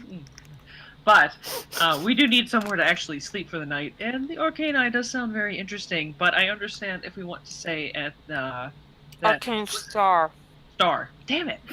Arcane Star. I'm But glad you recognized what I said. yeah, I got it. Because I kept, like, flipping back and forth in my mind. I'm like, I'm fairly sure she said Arcane Star, but it might have been Arcane Eye, and I couldn't differentiate in my head. And what was the other one? The Coach and Pony? Yep, the Coach and Pony. Mhm. Alright, at least I got that one right. But I also understand if you want to stay at the Coach and Pony because you said the proprietor knows a bunch of people in town. Which might be useful, considering the things we need to stock up on before we go on our expedition. I mean, my vote is for the Coach and Pony. At least I'm a little bit more familiar with it. I couldn't tell you what goes on in the Arcane Star, except sometimes there's weird lights in the windows.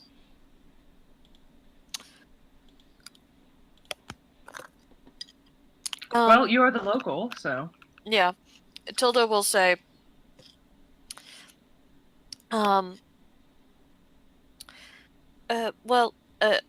as Saitari said, you're the local. We will trust your judgment. All right. Coach and Pony it is. Okay. So you guys, hold on. So the Coach and Pony is in, I think I said it was in the trade ward.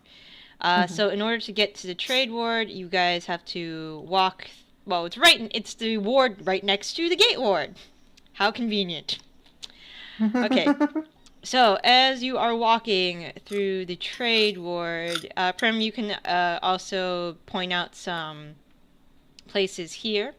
You have to enter through the trade gate, which is manned by 8 guards at all hours. There are the barracks here. There is the trade boulevard. It's a street with trees. Not with When trees. she passes by the barracks, she's just like, and those are the guard barracks, and it's just goes quiet and won't elaborate any further. All right. You guys go through the trade boulevard. There is a large warehouse here that was built upon several tombs, and it's the town regards the place as an ill omen ever since long time ago. There's also a northern warehouse, which is not such an ill omen. There's the giant trade spire. It is the financial, social, and political heart of Nortec. There's the ice tomb. There is also the iron tomb. A lot of tombs. Yeah, this is a necropolis, so a lot of the tombs are still standing, and there's stories behind each one. There are a bunch of stores here. A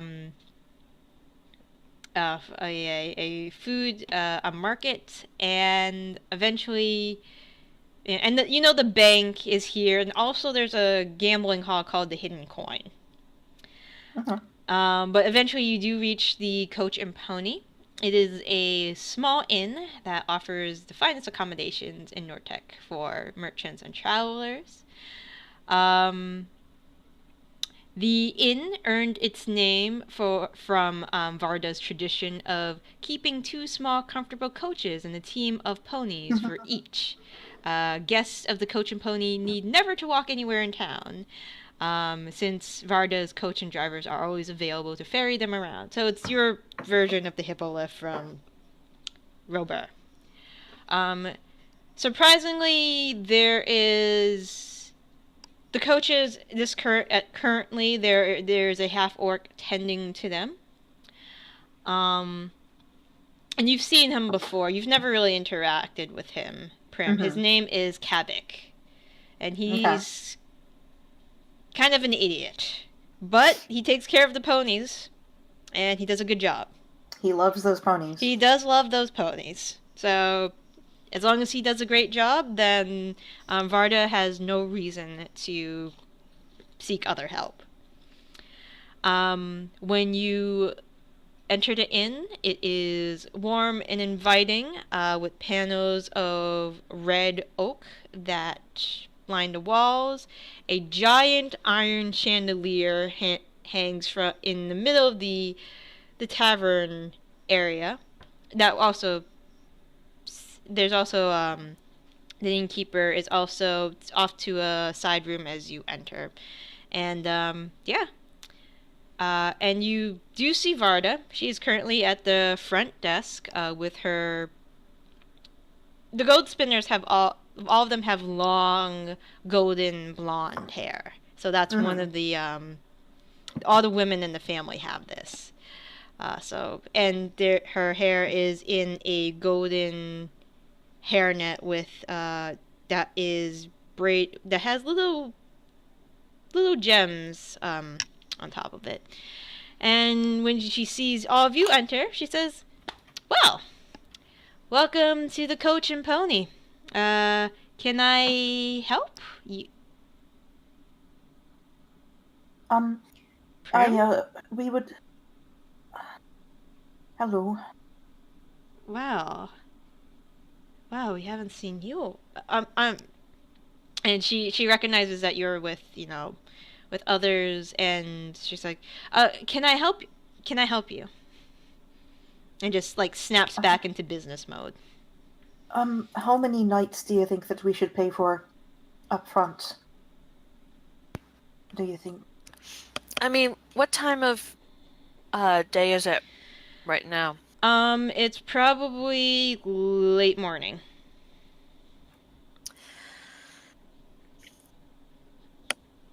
I mean, conceivably, we wouldn't even have to really stay at an inn. We could get whatever supplies we need, talk to whoever we need to talk to, and then start heading towards Vanguard. I'm fine with heading out or like staying one night to gather information. We should probably secure a room. Yeah, I think we should pay as we go. At least one night. Yeah. Yeah. One night is we'd be staying here at least for the night. How many open rooms do you have available? We currently have 5 open rooms available. Prim, that usually there are 18 rooms available at the inn itself. So there are 5 available, she says. Okay. I don't mind doubling up on a room. So if any of you don't mind sharing, I might be able to save a bit of money.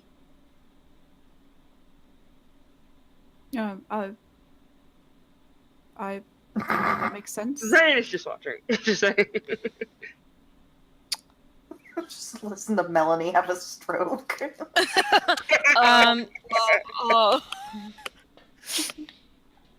Sorry, I'm really tired. Oh. 5 rooms for each of us did seem excessive when we were in the palace. Saitari, I presume you'll be sharing with Tegan. Sure. And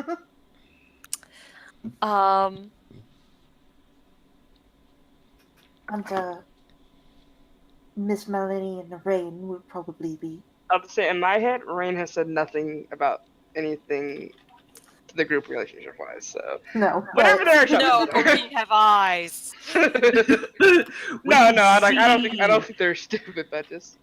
She hadn't said anything. And, Miss Melanie and Miss Raine, you might, I think you two could probably share, and then... Or we could just all get one room with a really big bed in it and just have a slumber party. No, thank you. Well, it was an idea. Keep trying. So that leaves, you and I, Prim. I've no objections. You don't snore, do you? The seduction begins. No, but the armor clanks a bit if I don't take it off promptly, so I ship it. she's getting married. Holy shit. I know, guys. What Come the fuck does that on. matter? I am not a Engaged, homewrecker. ain't married, am I right? It's like, no, I don't snore so far as I know, but the armor does clank a bit. She's Then- grinning. 3 rooms it is. All right. That will be 15 gold. In total. 15. Yes. For 5 gold per room. Five a room. I give Tilda a wink and I say over the broach, work your magic. Prim has already taken 15 gold out of her. And Tilda just kind of like puts a hand over it, over what Prim is holding. Mhm. Steps forward.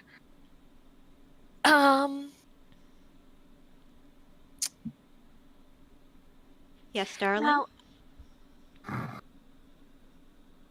I'm not, I'll admit, I don't know much about dwarves. But what I do know is that there is a, Sorry, I looked at. wink. But what I do know is that there is tradition. And that tradition is highly valued here in dwarven country. Are we insulting them to get a discount? Oh, what's going on? Going to Dwarf Town, like, No, I need to hear this line of thinking. Okay, continue. And the tradition, I am aware, is the intention to haggle. So you say 15. Mm-hmm. I say 8, and not a gold further. 8. I mean, 8, you say. Roll persuasion check. Oh god. you still got the 20, don't you? I do. Trust me, I thought You about it. also got a 19.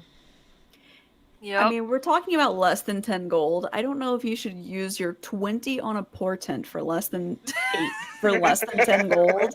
When, I don't know, we might have to punch a dragon today. Okay. Well... You Especially do know... for an old friend. Prim just starts shaking her head rapidly. You see Varda arcs an eyebrow when you say old friend. Just behind her, Prim is just vibrating. Tilda just kind of like shuffles Is your in front armor of- like making like a Clanking. jangly sound like bells? It's like chattering teeth. Yeah. We really need to get Prim checked out because she keeps vibrating and it's starting to concern me. Tilda just kind of steps in front of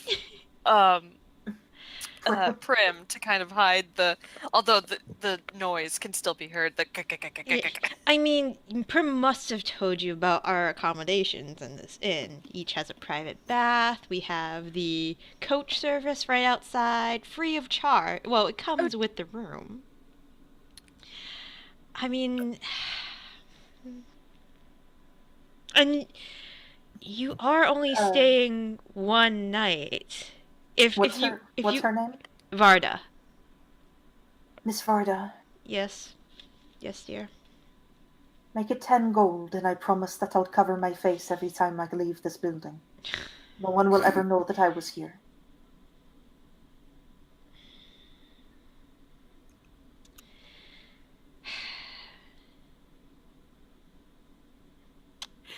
Make it 5 or we hold her up every time. I'm just I'm gonna give her a fucking piggyback ride all the time. Look, it's Primrose Skyne, hero of Leona. Sting. Can I do an insight check to see if that moved her in any way? Yeah, that you can roll an insight check. I'll cover my face thing.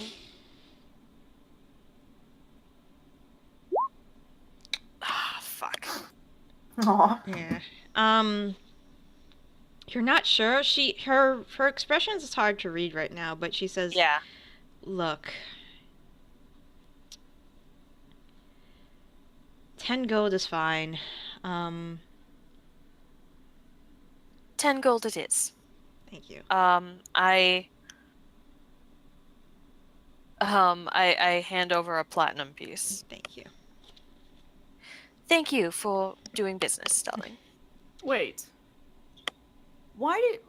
Wait, how much is a platinum piece worth? 10 10 gold. gold.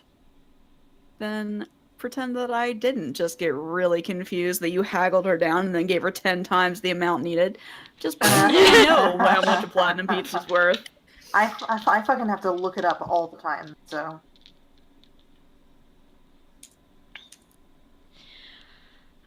She gives you your keys and tells you, the rooms to the right. 10, 11, 12 are your rooms. Sure. And that Kavik will take you anywhere you need to in Nortec. With complimentary coach and ponies. Thank you.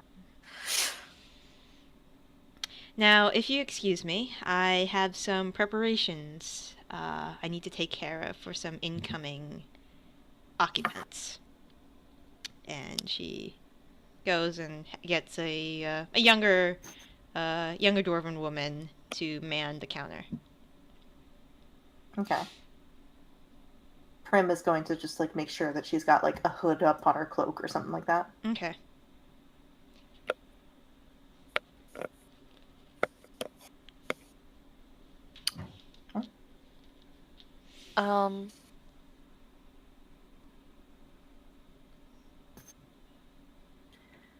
So,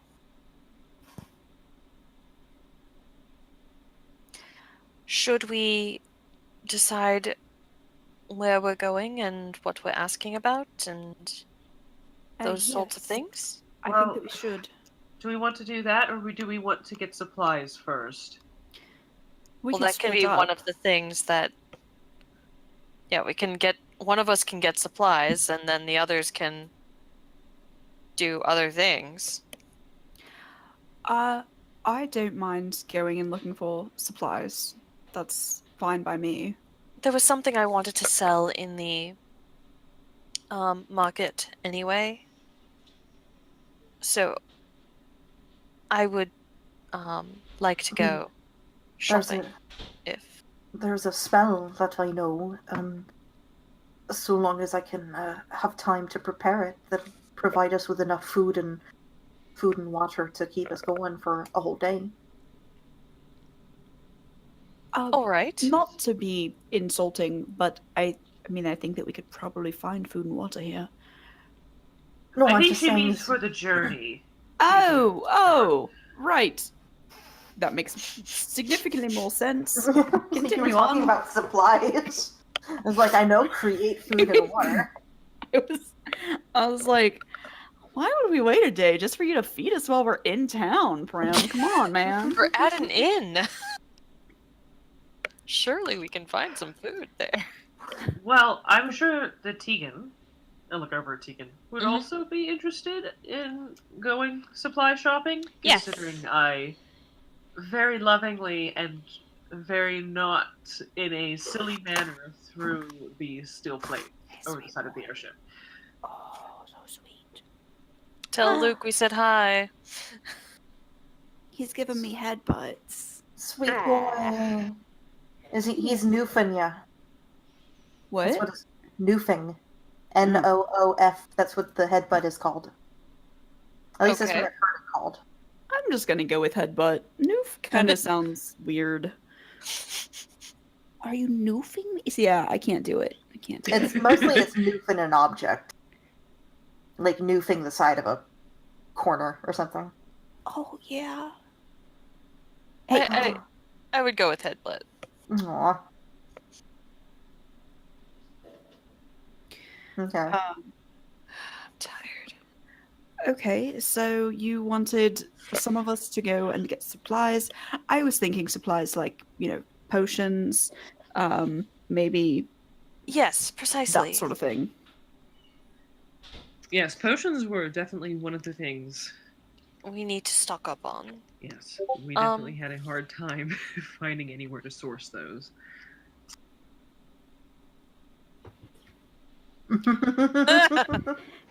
I feel personally called out. What? No. I came here to have a good time.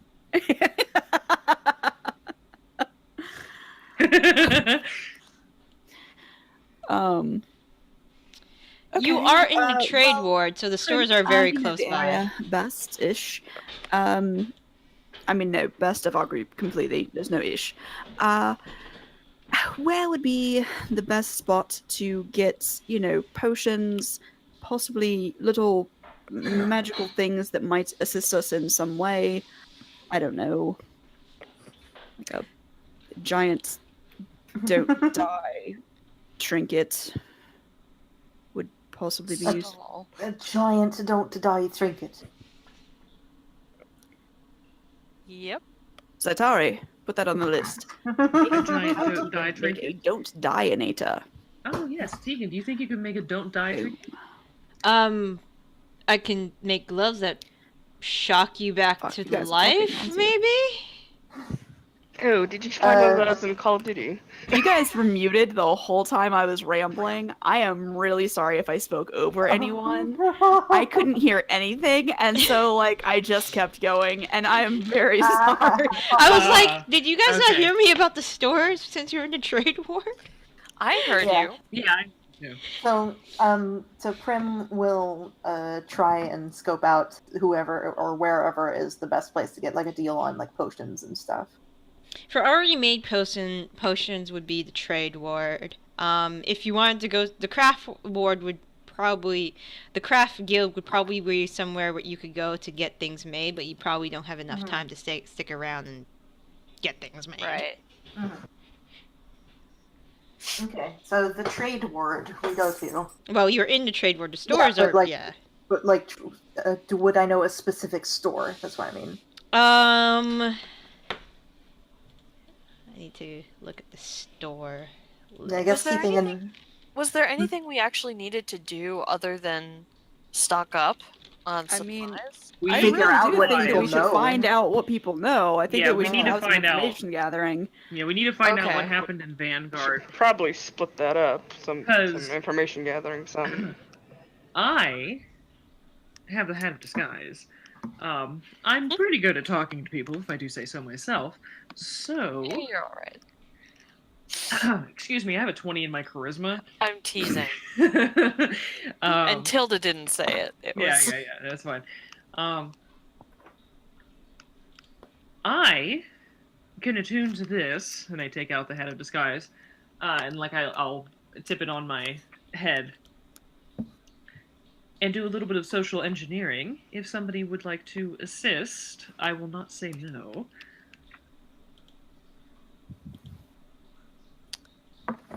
Normally, There was- darling, I would love to, but again, I wanted to be one of the ones who goes to the stores.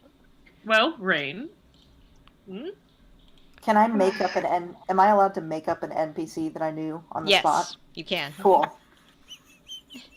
Nice. Just Derek, just please, dear God, do some work for me. Alright, so Prim will kind of clear her throat Yep. and say, there was a man that I used to know in the lower ward named Grunner. He was, I guess, what you would say, called something of an information broker. He stuck his nose in a lot of people's business, and sometimes that got him punched. You also know that a lot of the ghosts in town, if you remember the particular times they appear at, they also hear a lot of things as well, because nobody really pays attention to them. Well, I mean, at least when I was here, that was how we got a lot of our information.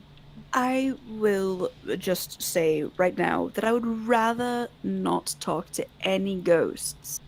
Personally, so I'm going to opt out of all intel gathering that involves dead things. Just I don't know what all of you have against against ghosts and the dead. It's quite a think it's natural really part of cool. life. I mean, that there's ghosts no, everywhere. no. Dying and then not coming back at all is a natural part of life. Everything else after dying, such as being a zombie, an undead, a lick, I don't know, skeleton, any Did you just call it number- a lick? We talked about the link. This is what we graduated to as in-character roasting.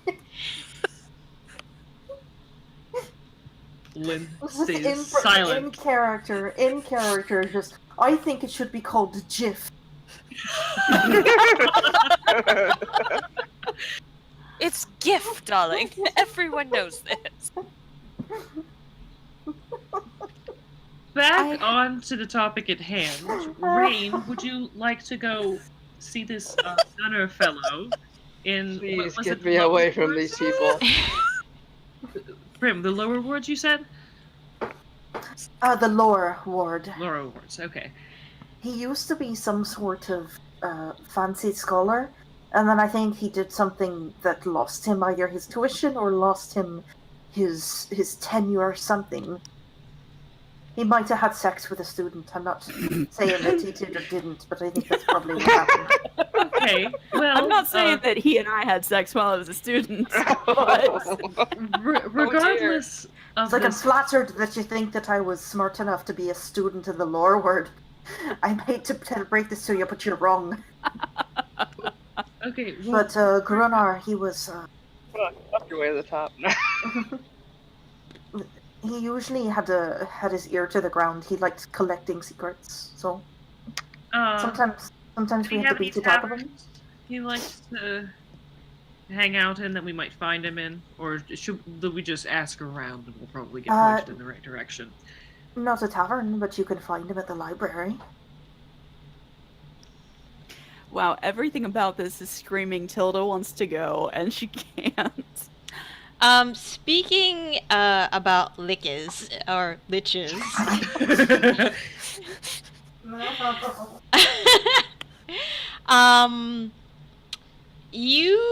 I mean, it was kind of a coincidence that she said something about liches because you remember a story about a lich in the Black Crypt, but that's just a tale. Oh god. There's a lich in the Black Crypt, but everyone knows that's just fairy tales. She doesn't say that. She doesn't. Yeah. It's like there's no reason to bring up. Yeah, only if Yeah. you want to, but Prim knows this. Okay. It's just a fairy tale. Sure it is. Yeah, but she would mention Grunar and the ghosts. Yes. That if there are any that she knows personally. There is one in the library. His name is I think I had mentioned him before. Gurdon the Mad. Oh yeah, he threw books at me. Yep, he died trying to prevent orcs from learning where several rich dwarf lords were buried. And in death, he continues his task by scattering books and foiling attempts at research. Sounds pleasant. Patron saint of college students.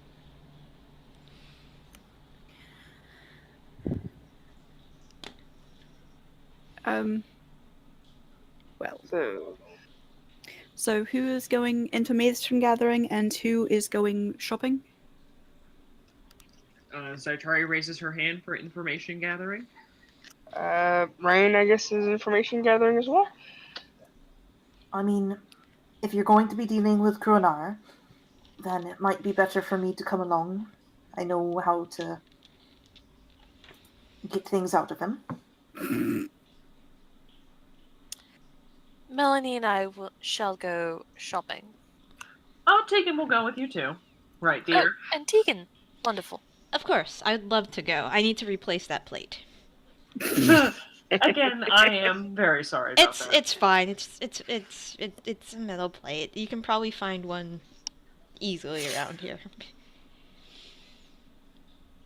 I don't know. Did dwarves know anything about metalwork? Who knows? You can find that out while you're information gathering. It was perfect. Hey, Wonderful Prim, idea. how tight-lipped are the guards generally? Well, it rather depends on who you're talking to. I don't know who the current captain is.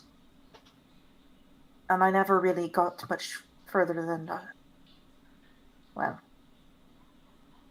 I don't know who the current captain. Would they be likely to know what's happening with whatever happened in Vanguard? They would probably know some, but most likely just enough to keep the people from panicking. It's not really the sort of... Nortec Guards is concerned with Nortec, for the most part. Well, The city's big enough without piling the problems of other outlying towns onto it. if we do go to any of these, like that Black Cat Tavern this evening, just for, seeing the local color, and also potentially for more information gathering, I was thinking maybe I could ask around in the taverns. Tegan, you won't mind if I do a little, fake flirting to get some information out of people, right? Yeah, so go ahead. I don't mind at all. Prim, there is one person you know in town that could probably help besides Gunnar. And it's not because... Okay, it's kind of because sometimes dwarves can be a little racist. Okay. There's a woman named Idra. She is a druid by trade. She is in one of the smaller towers in town, and they say, it's rumored that birds and bats flock to her tower at night and bring her tidings, circling her tower day and night.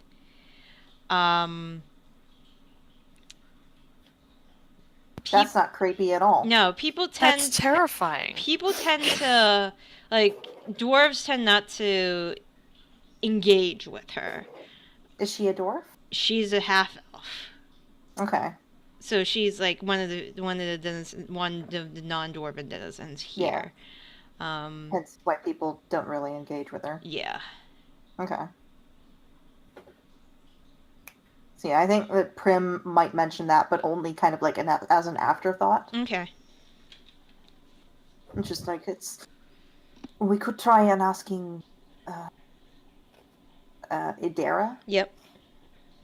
So we could try and ask, see if we could get an audience with Idera, but I shan't be making any friends if we're seen going in to speak with her. Well, I could make myself look like not me, so... Mayhap that might be something that you'd wish to do on your own, then? I mean, I don't mind. And maybe Raine doesn't mind I being mean, with the unsavory folk either? Tilda's just... well, everyone likes us half elves as long as we don't hang around with, what did you say, birds and bats? Since I won't be doing that, otherwise. It's our hat, so to speak.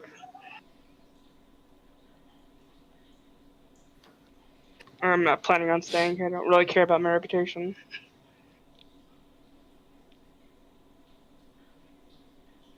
Okay. So, Prim and Raine go to talk to Gunnar, and Zaitari going to talk to Idera, and Tilda and Melanie going shopping. And Yes. Tegan. And Tegan. All right. Tilda, Tegan, and Melanie. There are a few stores in the trade ward. Let me. That's dwarven cuisine. In case you guys wanted to go eat. I'm fascinated.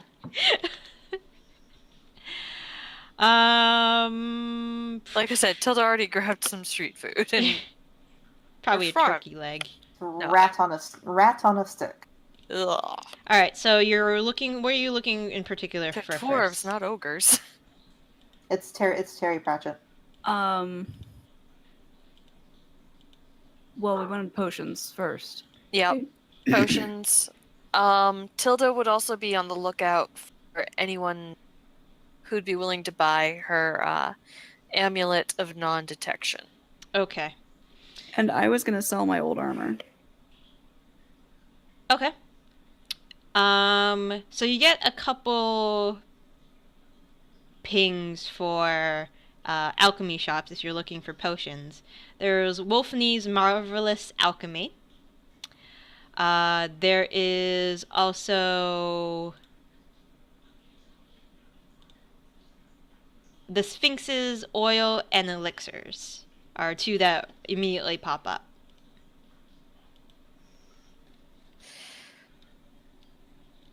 What do you That's think, a darling? swing. Wolfney's or the Sphinx? I do like sphinxes. You know, all those different animals in one is kind of fun.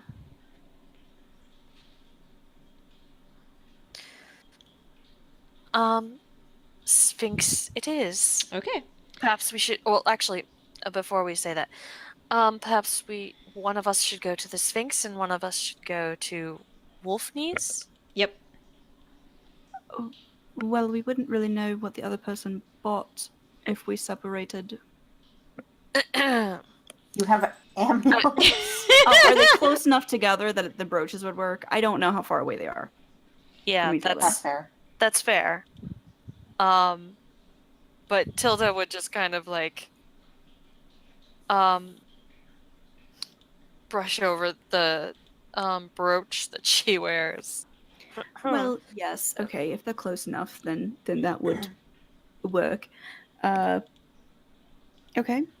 Look, here's you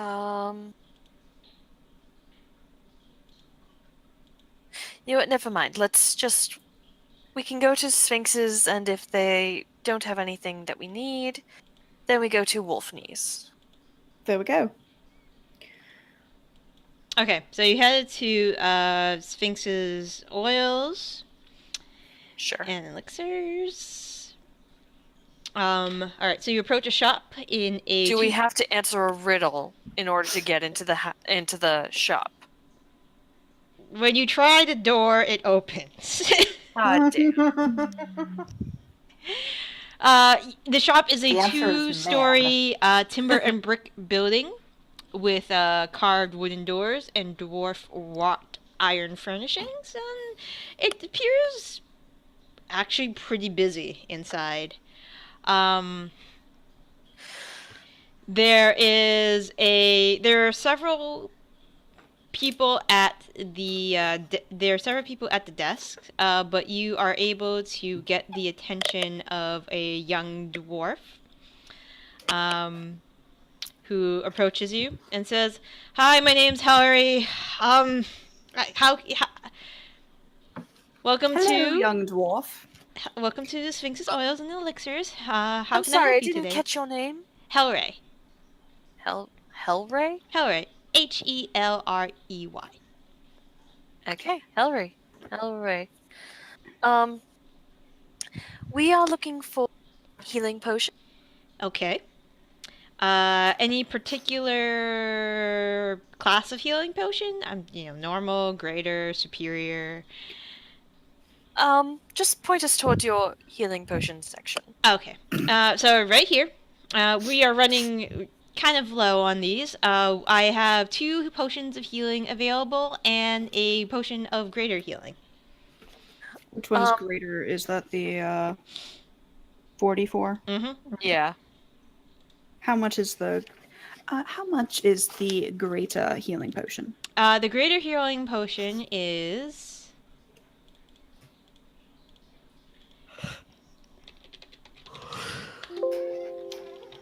Control find. The greater healing potion is 150 gold pieces. And the smaller? The regular healing potion is 50. We are running... Just a 50 minute. each? 50 each. Just a minute, and you see, there's a woman trying to get his attention. We are quite busy because there has been a nasty disaster that happened recently. So we've been donating, and a lot of people have been trying to buy items to send over to the leveled area. So I'm sorry if I seem a little hurried right no. now. No, We are- we understand. We're actually possibly thinking of going over there for some various reasons. Do you Okay. have any information about what happened? All I've heard, there hasn't been too much information that there was a very large boom of sorts, and it leveled part of, or a lot of the town in Vanguard, and that's it leveled, like the force of this leveled trees. I mean, a lot of... I just hear a lot of rumors right now, and until we get a official word from the government, I'm not sure if I can trust everything that's coming in right now. You know how people can exaggerate in times of great distress. Of course. I don't suppose there's anything else you could tell us, though. Anything that we could be... I mean, we might be going over there to offer aid. Anything that you could tell us would be useful. I know the city have sent out a few squads of soldiers with like immediate supplies, food, blankets, and other things of that nature. And we donated a large portion of dried healing herbs that we keep on stock. Oh, that was very nice. But What was the name of the town again? Vanguard. Thank God. It's about 100 miles away west of here. Right, yes. We are headed that direction. All right. Now, I don't suppose... I know, of course, that all dwarves aren't related. I'm not trying to insinuate that you are, but just out of curiosity, do you know anyone from that clan that we are concerned about? Clan? What is the clan name that we were given as possibly being up to some shenanigans? Fucking attack. There were 2. One was Frostfeet, I think. Beast speech? Beast something, yeah, and Frostfeet. Give me a second. Beast speech? That's a thing that fearbolgs get. Yeah, I know. It was Beast something, Yeah. but not I Beast. need ice. I'll be right back. Okay. It was Beast's feet, wasn't it? Feet of Beast? Yeah, Beast feet. Beast not feet. speech. Okay. There's a double E in there somewhere. And there was Frost something or Ice Beard. Was it Ice Beard? Ice hammer or something to do with like making. Damn it! Why do I take such shitty notes? Ice Anvil. Ice Anvil. Beast feet and Ice Anvil. He's gathering the potions just in case you guys want them. Yeah, Lynn just left. Yeah, Lynn, for she went to get her ice. ice. Lynn, get back here! It's Beast feet and Ice Anvil.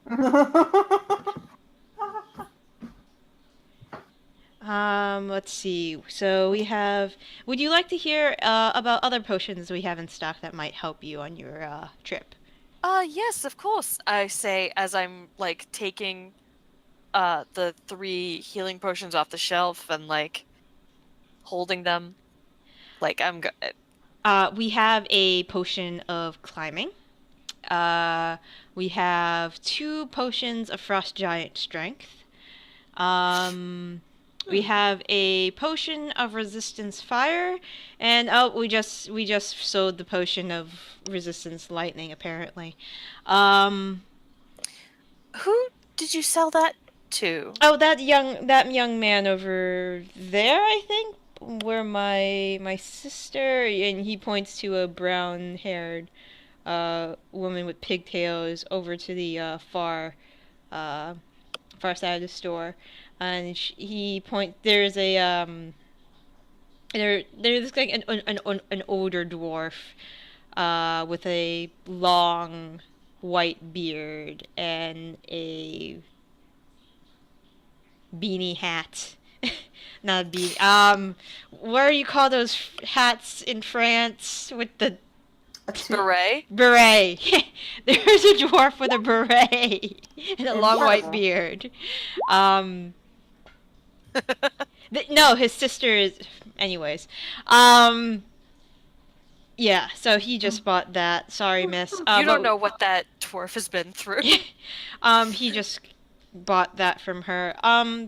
Wait a second. So, we know that, or it's rumored that, Maruks? Yes, That's Maruk. what it was. Maruks was a blue dragon, right? Yes. Yes. And knowing from the research I did way back in the day, on kobolds and dragons and what their colors mean and all that jazz, Mm-hmm. we know that blue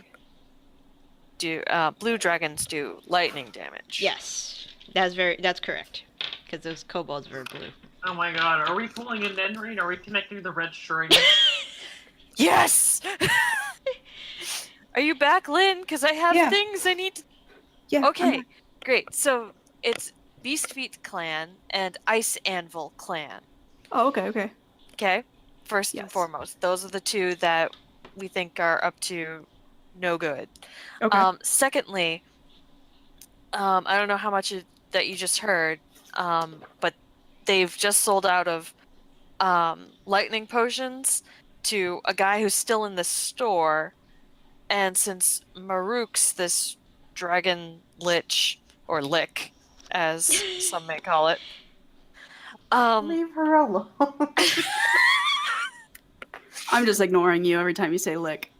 Continue. you're the one who said it first! Okay, I've heard it pronounced both ways. Thank you. Okay. I've never heard it pronounced lick, but anyway. And so since Maruks, this dragon lich, might have been a blue dragon who shoots lightning, I'm tackling that motherfucker. I was about to say, just over the brooch, Tilda will say, perhaps? Tackle. Oh, okay. So you're gonna go through the busy alchemy store and tackling this. Trip attack. Okay. Okay. Holy shit! Okay, but that's Over the just brooch, the, I'm just that's gonna the say- extra. That's not the. I mean, I guess it's a non-melee, so that's just whatever 1d All right. 20 plus 4. So you elbow your way through the crowd to this dwarf in a beret who just bought. If he's wearing a beret, he's definitely fucking going down.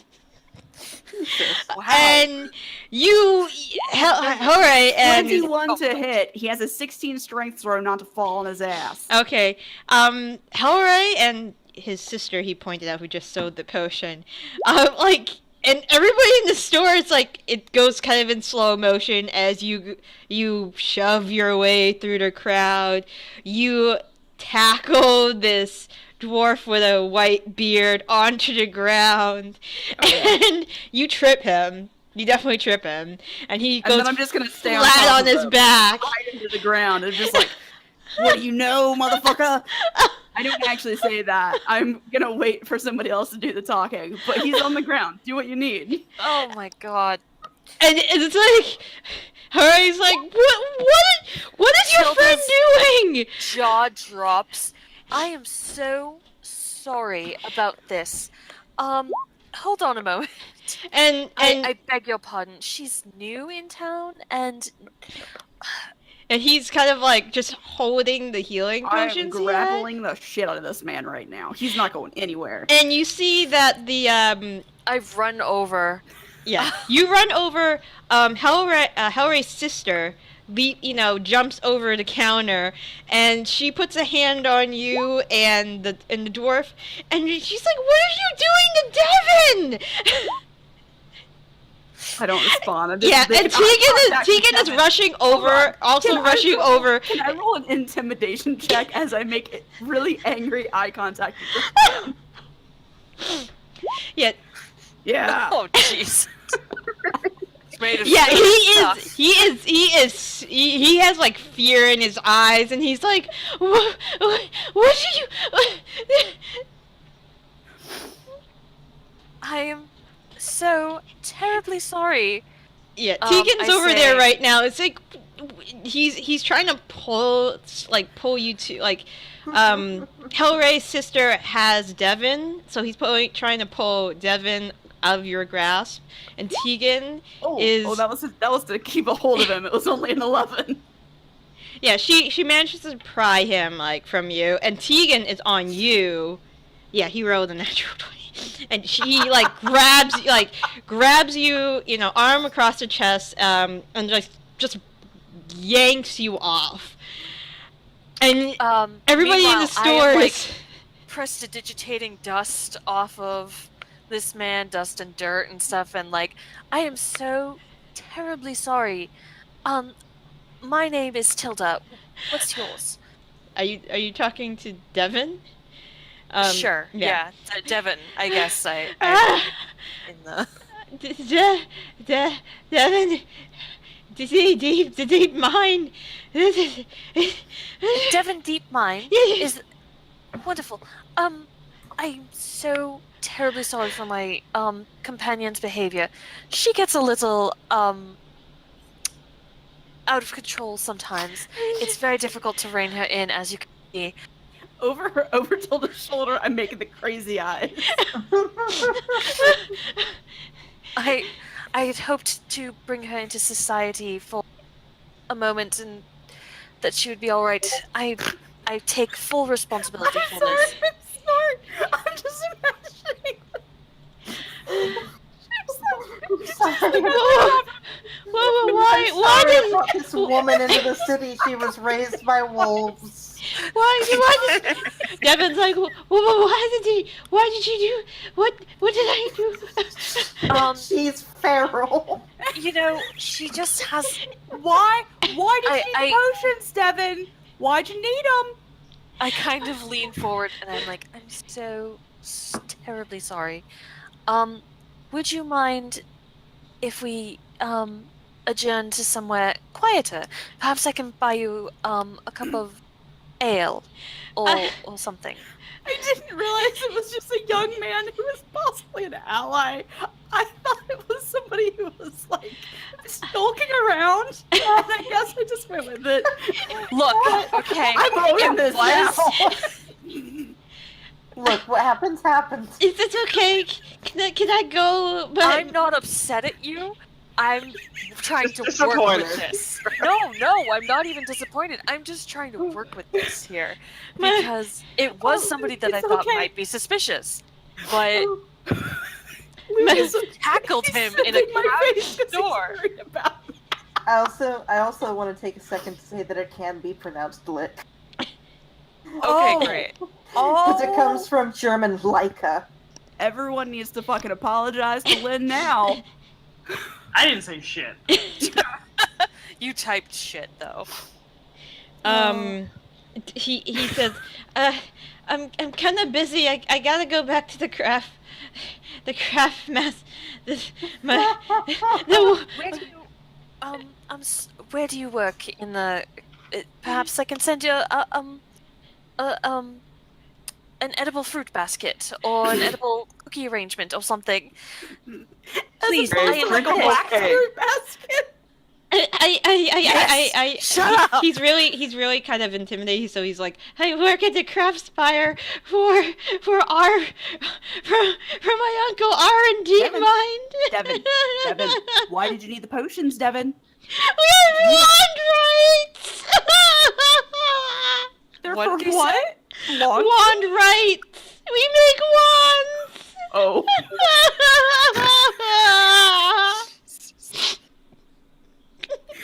He's like So wait. sobbing because he wrote like a 5 on his insight. Oh my fucking god. Wait, so I'm gonna roll an insight check. Okay. He might have peed himself as well in terror. I think you believe him! So I'm pretty sure he is a wandrite. He's Well, not- at least an not a apprentice. Yeah.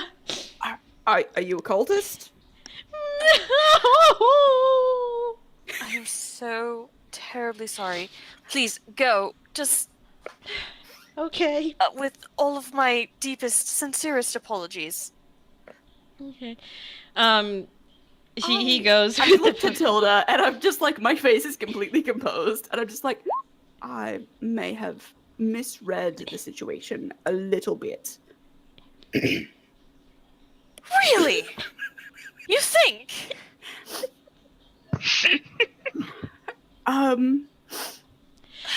At I this don't point, think that he was I a look at cultist. Tegan and I look at Tegan and I just go, Tegan is still "Take it holding on to outside, yeah. please." He's like, "Come on."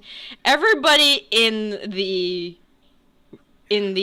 store is glaring at you, Melanie.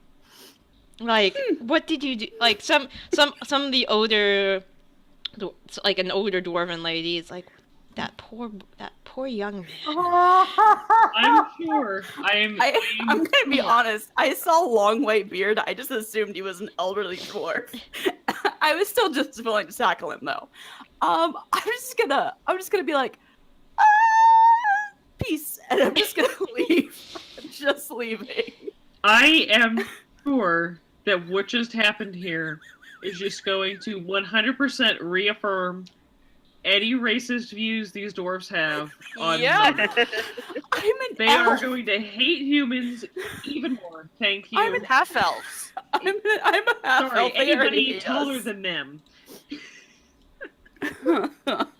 I turn to Hellray's sister and I say, again, I am so terribly sorry for the disturbance. I will gladly pay for damages if need be. Luckily, your friend did not Companion. did not damage anything. Oh, Acquaintance, really. probably maybe Devon's spirit. Yes, that was What unfortunate. about those $75 potions? I was working with your brother Mm-hmm. in I'd like to purchase these 3 potions. I Okay. believe it's 250. Yes, 250. How about 200? Are we really gonna never have- happened? 250. She wraps them up in paper. Fuck that. She wraps them up in paper. She puts them in a burlap bag. 250, please. I give her 300. Thank you very much for your patronage. Please don't come back with her. I After understand. leave, I'm We are gonna leaving go. town very soon. No need to spread this around. She This just is like- nods. This is like when someone brings their rambunctious kid to the grocery store. And no one can say anything. As soon as I'm outside the store, I turn to Melanie and I go, "You no, owe I'm group gone." funds." I left. I'm gonna go find an armor store. Where the hell is she? I say to Tegan. She took off that way. I'm heading toward a blacksmith. Okay. She owes 300 to our group funds. I don't care if I have to take it out on whatever. Yes. All right. Take it out of her in flesh. So I guess we should go with the other group right now. Okay.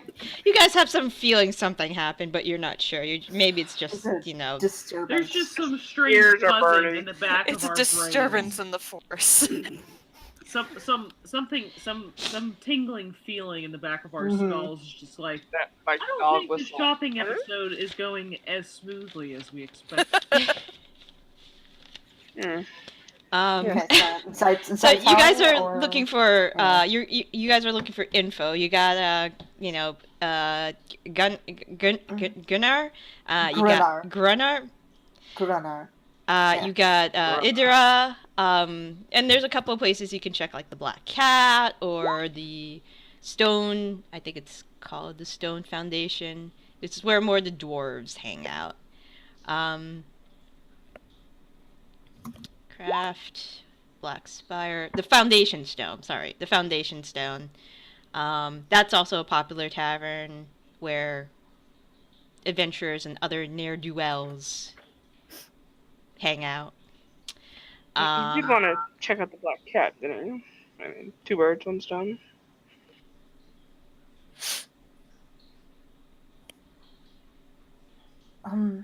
I definitely thought you just said 2 words, 1 stone. And I was like, What? I don't understand what's happening. Oh, I get it. I mean, the Black Cat might be a place to go eventually. You might be able to hear something there, but it's more of a... I think I said before, it's more of a touristy sort of place.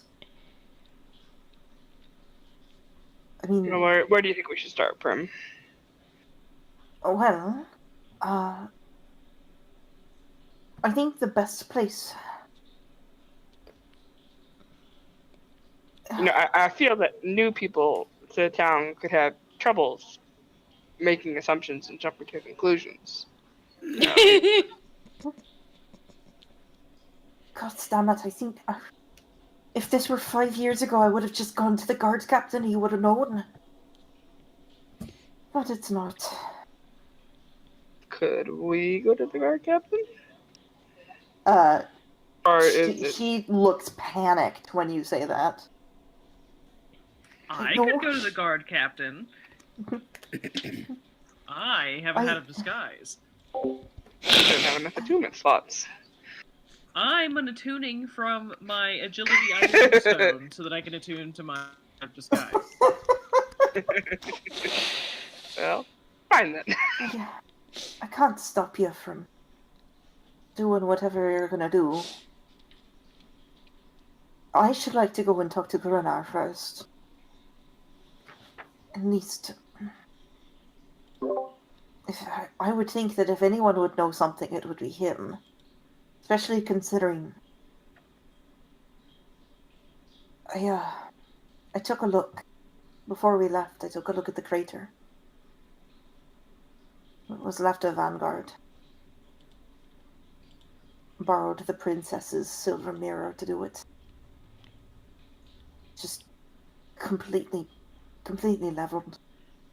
Houses on fire, giant hole in the middle of the city. There's nothing natural that could do that. Based off of her description, obviously, I don't know what it actually looks like, but just based off of the description that Prim's giving, can I make an Arcana check to see if I might know off the top of my head Sure. what spells might have caused that? Yeah, definitely.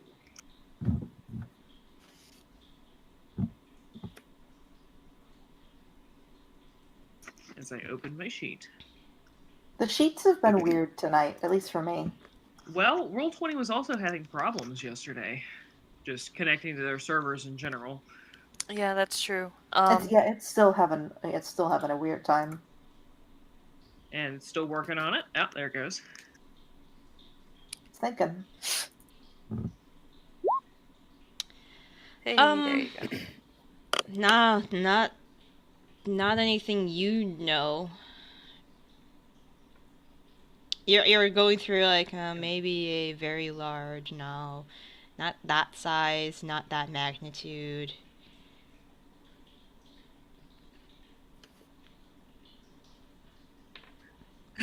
Well, I can go around asking. You know, obviously we have a couple targets in mind for people to speak to, but we can also always head to the library and do a little bit of arcane research. I mean, there's We could plenty- also head to the Arcane Star. You said the proprietors are interested in arcane casting. Maybe they would know the spell that could do this. They like to talk. From what I've heard, they like to talk about the arcane theory. Okay. Well, if this is a spell we don't know about, they might be on the up and up and That's know of. It's just an avenue we could explore. All right. I think that Miss Raine, you might be right. Now that I'm thinking about it, the Black Cat might be a sort of touristy thing, but if there's refugees coming in from Vanguard, especially if they're non-dwarves, that's probably where they'd be. So we could try there first.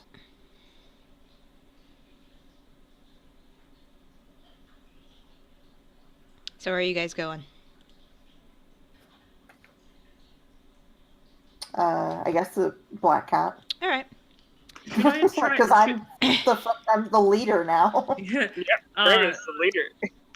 If you two go to the Black Cat and try to talk to people, should I go off and try to find that woman who has the unsavory reputation? Idera, yeah. Is she like somebody you have to like know in order to see, or can you like ask around and like eventually find a way to talk to her?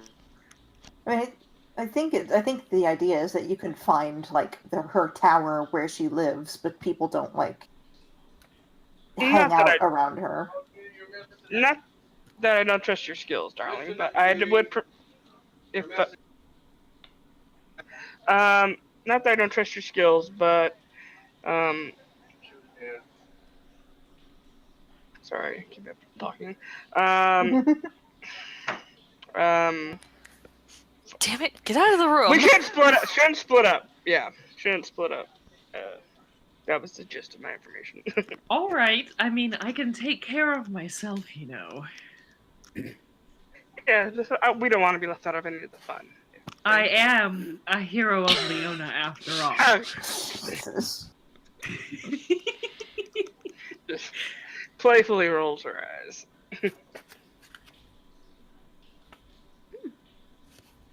Okay, so yeah, I'm willing to go to the Black Cat first and see if we can maybe find like refugees. Okay. Or people fleeing Vanguard, maybe. Yeah, sure. All right. So head to the Black Cat. The Black Cat is a tavern that has the reputation of attracting odd folk, sages and researchers with a bent for that gather here to argue over pet theories about magic, the nature of gods, and other hot topics. It's like when you get too. I don't know if you guys ever have experienced European drunk. In more like Belgian, Norwegian drunk. Because when they get drunk, they have philosophical arguments. Oh yeah. No, Yeah, okay. yeah, they're those kind of drunks. Like I wouldn't say specifically like European drunk, but I have seen philosophy major drunk. yes, they are philosophy major drunk. I'm just picturing Audrey Hepburn when she goes to the bar in Funny Face, She's wearing the capris. And she's talking with the philosophers. Like Then that. Fred Astaire comes in and he's like, "Hey, what the fuck?" And she's like, "What the fuck to you too, Fred Astaire?" Okay. All right. So when you enter, Prim, you immediately recognize the Black Cat's owner behind the bar, a human named Morgath Gravesend. He is this pale-skinned, gaunt human. And Did he take that name on? You're not sure. You didn't know him. Born with that name. He claims he was born with that name. What's his name again? Morgath, M-O-R. Ah! Morgath Gravesend. Okay. And he's currently Sounds very edgelordy. Yep, he's currently in a black formal coat and pants. Gives him a look of a mortician. Is he a neckbeard? He is not a neckbeard. Okay. He's clean shaven. And Is that more weird for a dwarf, though? he's human. Okay. Yeah. His establishment gets a lot of non-dwarves. It's kind of smoky in here. I guess people tend to smoke clove cigarettes here. But you know, it's dim. There are several denizens in robes and strange attire, waxing philosophicals about one theory or another, and and Morgath is just there serving this green alcoholic liquid in a bottle to a couple customers in front of the bar. Would you when you when you take a first glance around, I can tell you what kind of denizens that you see. There is a very beautiful high elf woman with platinum blonde hair talking. You mean me? Well,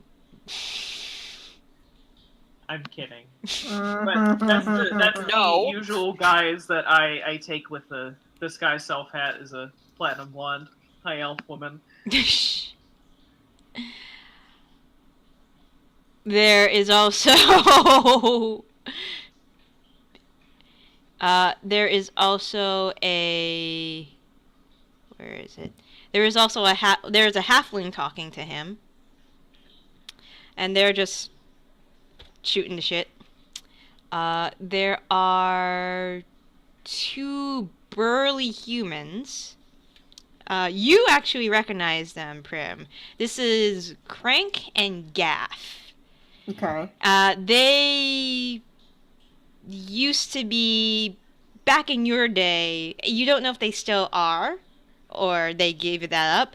They used to commit petty crimes around Nortec, like, you know, vandalism, things of that nature, throwing eggs, stealing little, shoplifting. But they're here, and they're just, you know, chatting. Okay. And there is also a very tall, but he's in the corner, nursing what looks like a pint of ale, maybe. A tall Goliath with tattoos on his chest, just looking forlornly in his cup. Okay. And there's, you know, and there's a couple other people here, just young dwarves that probably haven't found their footing yet. Okay. So the two dwarves, the two people who used to commit petty crimes are dwarves. They're human. Human. Yep. How old are they around? When they were maybe 17, last you seen them, so they've grown up a couple years. So they're adults now. They're like 22. Yeah. Okay. Okay.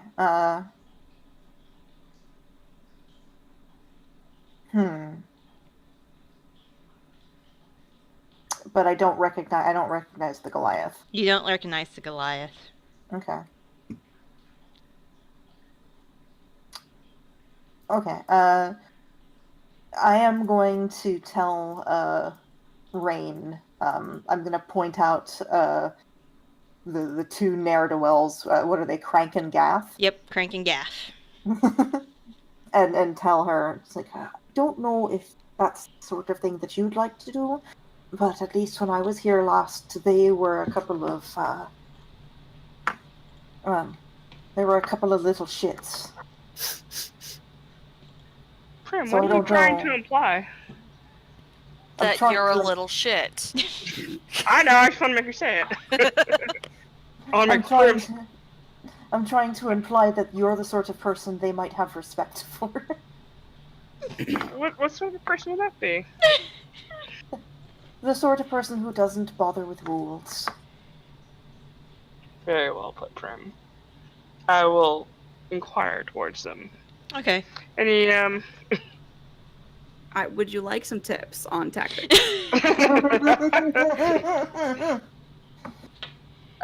as bad as you did on your strength rolls with my -1, it'd probably be even worse. Just tackle them. Make a big fucking scene. Ruin every plan that ever existed.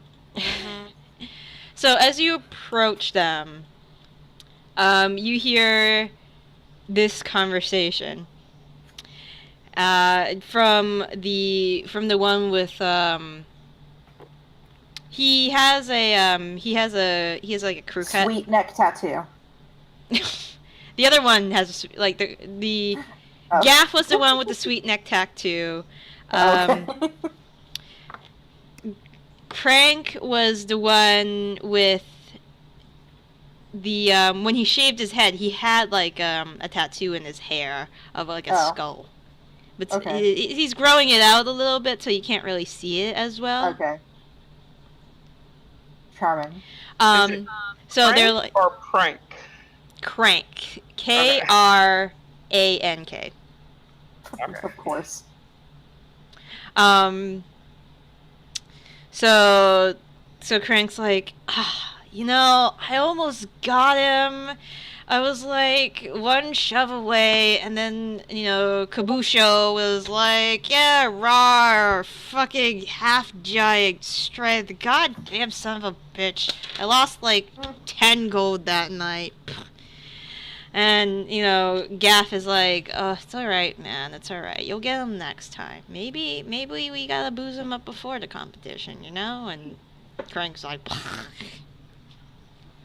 and you're approaching them, like, during this conversation. KK. Okay, and as I hear that, I say, yes, generally you want to get them drunk beforehand, and then they'll bet even more. And she'll just pull one of the chairs out, take a seat. Kind of isn't it? Gaff will peer from his drink. You new? Well, I haven't seen you before, so you must be new. I won't say I'm new, but I'm new around here. Yeah. Yeah. He holds up his hand. I'm Gaff. This is my brother, Crank. Crank. And my nods. other brother, Crank. So just in here for a while, or just passing through? Probably passing through. There's been a little bit of an upset recently in Vanguard, and anytime something happens, it provides opportunity for folk. I see. Always money rushing into a situation, a little bit to pick up. There's always money in tragedy somewhere. It's like, what, like 30-something years ago? Like, you heard about that, we heard a dragon almost got out of, like, a prison or something in the mountain. Who knows? I don't know. I think it's a rumor, but Fucking dragon? fucking dragon, shit. fucking 3 heads apparently. What? Because it wasn't fucking enough? Jesus Christ. I know, right? That whatever appropriate deity. Usually it's like Morden around here, but we got like that goddess that like knows shit, and there's another one that's Ayun. I think the sun Pillar, right? The guys down south usually, you know. It's kind of like a Klingon translation convention, you know? Like, we know what they really meant. Yeah. Well, I don't want to mess around with any of that, because that's a little on my league. I heard they had some trouble in, Leona. They just got over some Oh, that? couple of... Yeah. I mean, it got cold and I got the hell out of there. You know that shit. I mean, it's cold up here, but it ain't cold because it's a dragon, you know? Yeah. And Crank's like, yeah, I know what you mean. But yeah, I heard about Vanguard. Yeah, shitty thing that happened to him. Them. Sorry, too many tankards after losing Giant's feet to fucking Kabasha over there, and he nods over to the quiet Goliath in the corner. Huh. But yeah, I heard like they were gonna get some people. Don't know how crowded this place is gonna be. Can't really stand most of the. Hope it's not more dwarves. Well, at least if you keep your head up towards our rocks, you don't have to really look at them too much. Yeah, I mean we usually hang out with he gestures to the inn. I mean. But I mean, this is, Leona is some assholes trying to take over the government. What the fuck would someone blow up a town for? I mean, I get it if you're making money off it or something, but... No shit.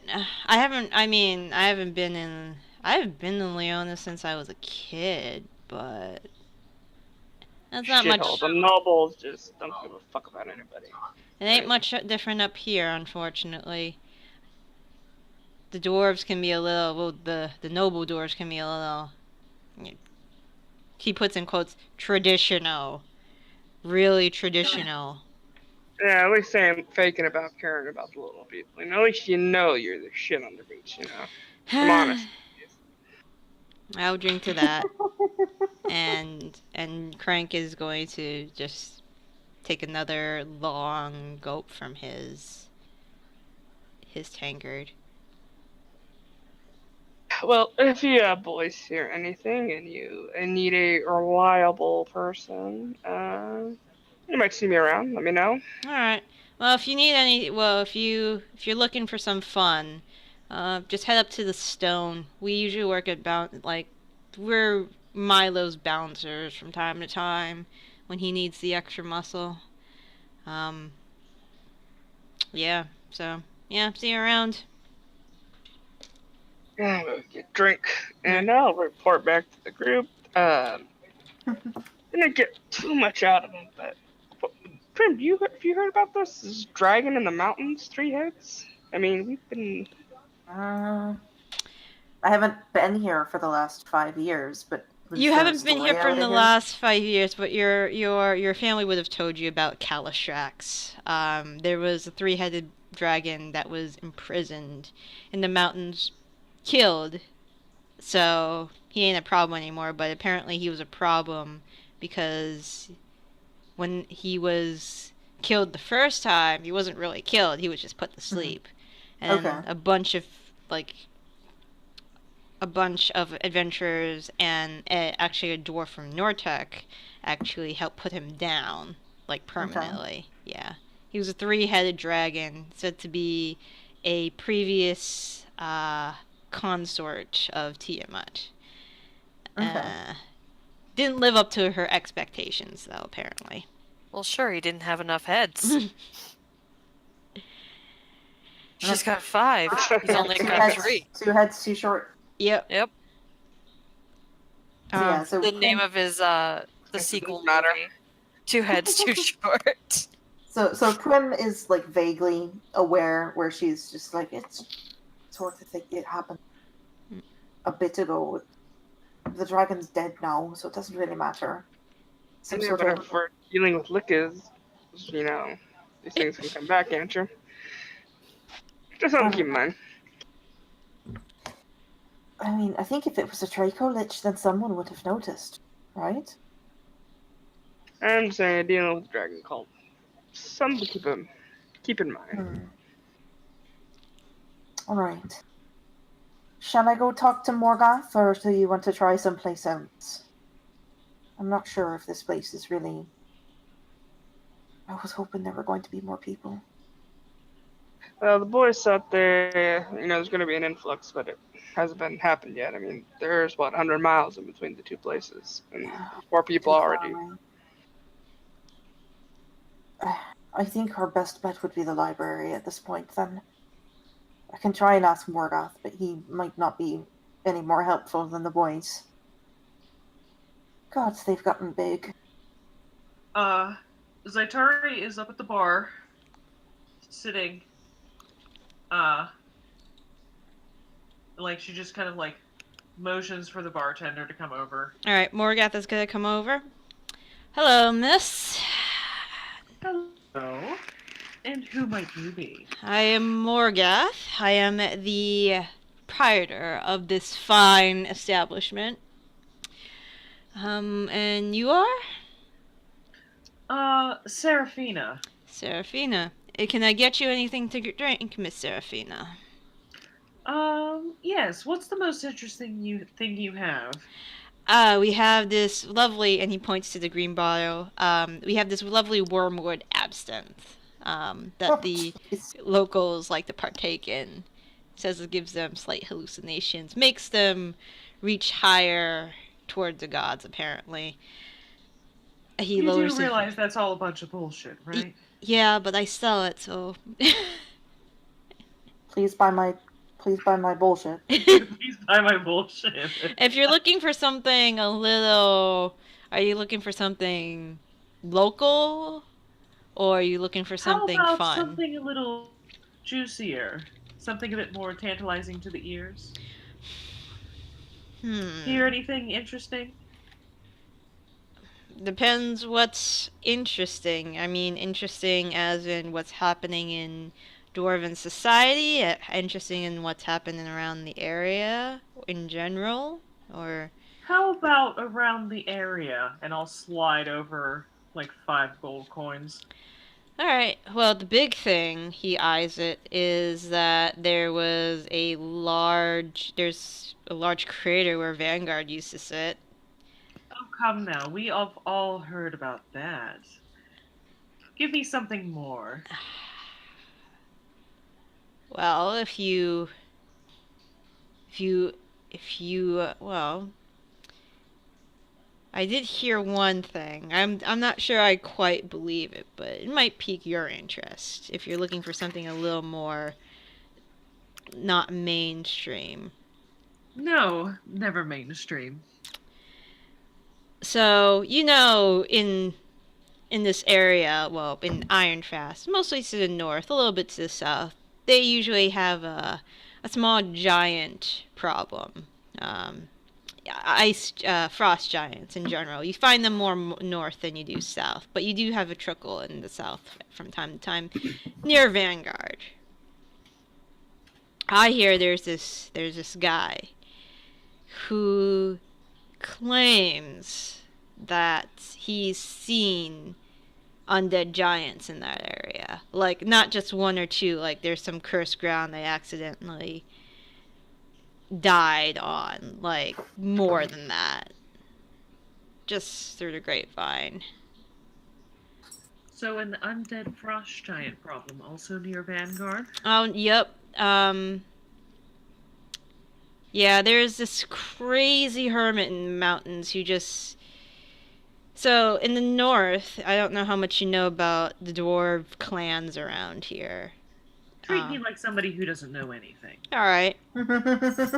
So the ice anvils, they're these great frost giant mostly giant hunters, particularly frost giant hunters. They kill a lot of these guys in the north if they cause problems, and frost giants usually like to show off their strength, so they try to cause trouble. You don't get so many of those down south, but here there's one guy, just one guy by himself that just gets rid of the giants if they cause a problem in the south.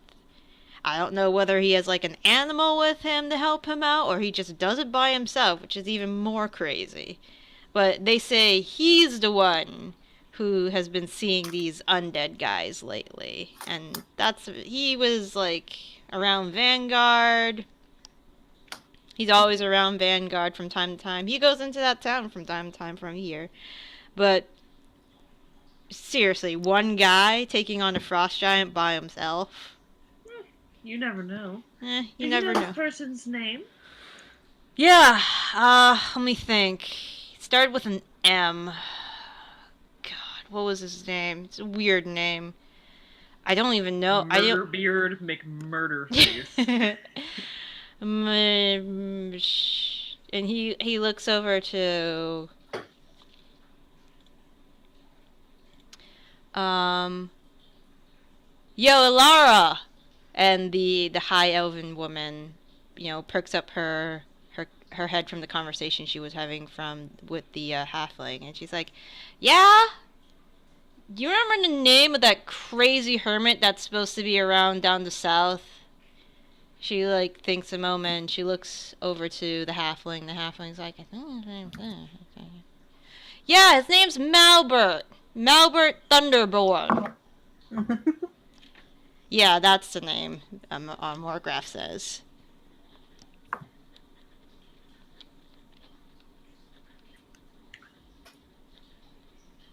Morgraph Thunderborn? Thunderborn, yeah. Thunderborn, okay. Yeah, first time I've ever heard that name. Or that clan. But then again, I'm not a dwarf, so it could be some old clan that I don't know of. Not one of the popular ones, that's for sure.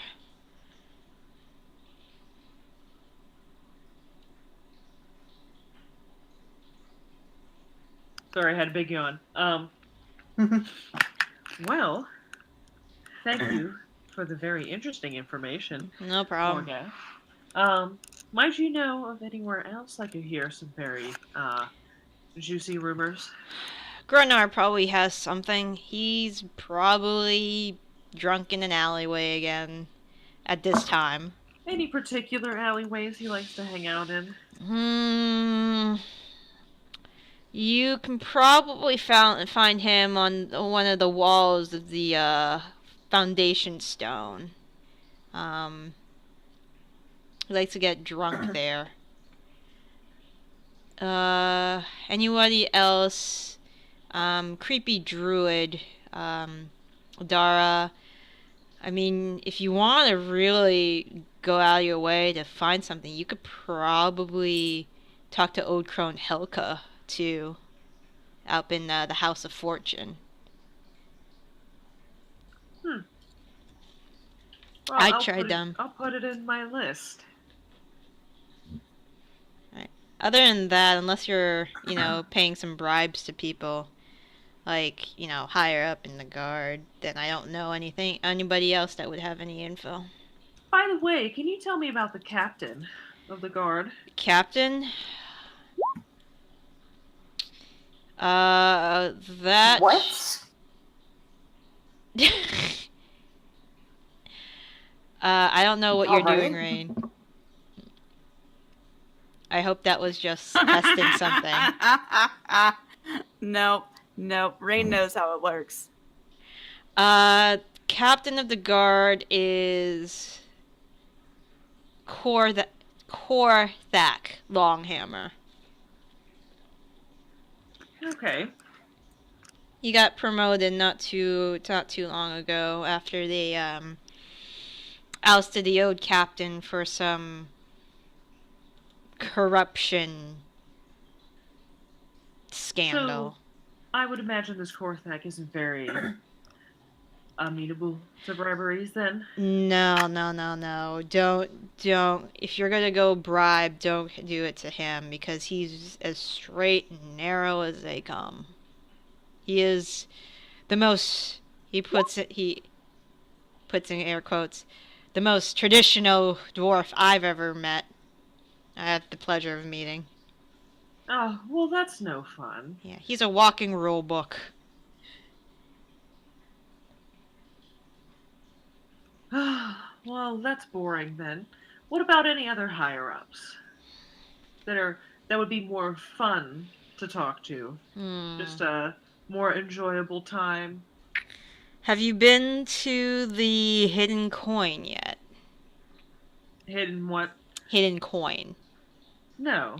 It's a gambling hall, not too far away from here in the Trade Ward. We're in the Trade Ward, aren't we? We're in the Lore Ward. In the Trade Ward. The woman who owns it's a woman named Delda Hammergold. And she's a, lack of a better term, she's kind of a loan shark, he says quietly. A lot of people owe her money. A lot of people pay her to make sure certain things don't get out. So, if you're looking for somebody who knows a little more information about individuals, Delda's your girl. And what's the gambling hall that she's the proprietor of again? The Hidden Coin. The Hidden Coin. Well, I do enjoy myself a spot of gambling. Well, as long as you got the entry fee, then you can head in. As long as it's not outrageous. Entry fee's about 50 gold, from what I heard last. That's a bit of a steep price just to go in and spend more money. High risk, high reward. That's what they say. I guess.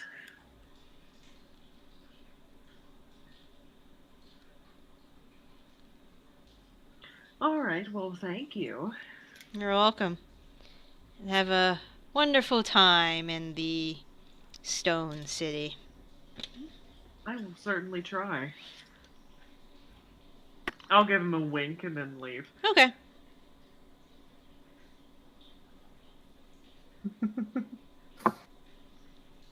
Entire time, Prim just watching in amazement.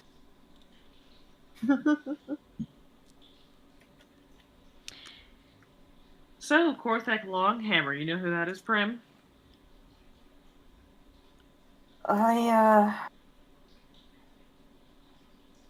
Let's just go find Grunar. We'll take that as a yes, and we're not going to talk about it. I totally get it. But let's go find Grunar. Go find Grunar. Alright, before we find Grunar, hey, Melanie! Yes. So that blacksmith you're looking for. How do you go about finding one? Alright, first, I'm just gonna walk in a random direction for about 3 blocks. Okay. I just want to get away from the yelling distance that I know matters right now. Okay. I am then going to look around. Do I see any, businesses that are obviously smithies? Roll a perception check. Let me get my sheet open. Perception.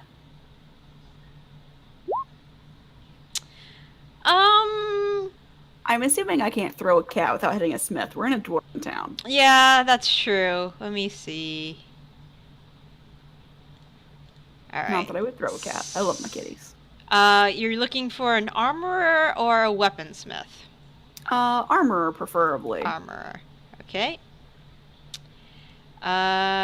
You see a place. It is called Balbo's Leather and Chain. I wasn't looking for a sex shop. I'm sorry. We're back to the stirrups question topic again. But okay. I will head in. All right, you go inside. The shop is a single-story timber frame building. It has a reinforced wooden door. And when you get inside, the most surprising thing is patrolling the small interior of the shop. It is a bound fire elemental. Interesting. And behind the counter is a young dwarven fellow. And he waves as you walk in. The fire elemental turns in your direction for a minute, and then you see the young man, the man, just wave him off, and then he continues patrolling around the shop.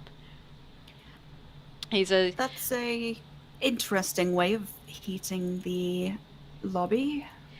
Well, he's more for protection. My name's Balbo. Welcome to my armory shop. How can I help you, Miss? Melanie is the Melanie. name. I am actually looking to sell a piece and possibly look at your wares. All right. What we got? So, well, I have this set of half plate. Fairly good condition. Okay, there's some blood. Sorry about that. That might be mine. I missed that spot. Sorry.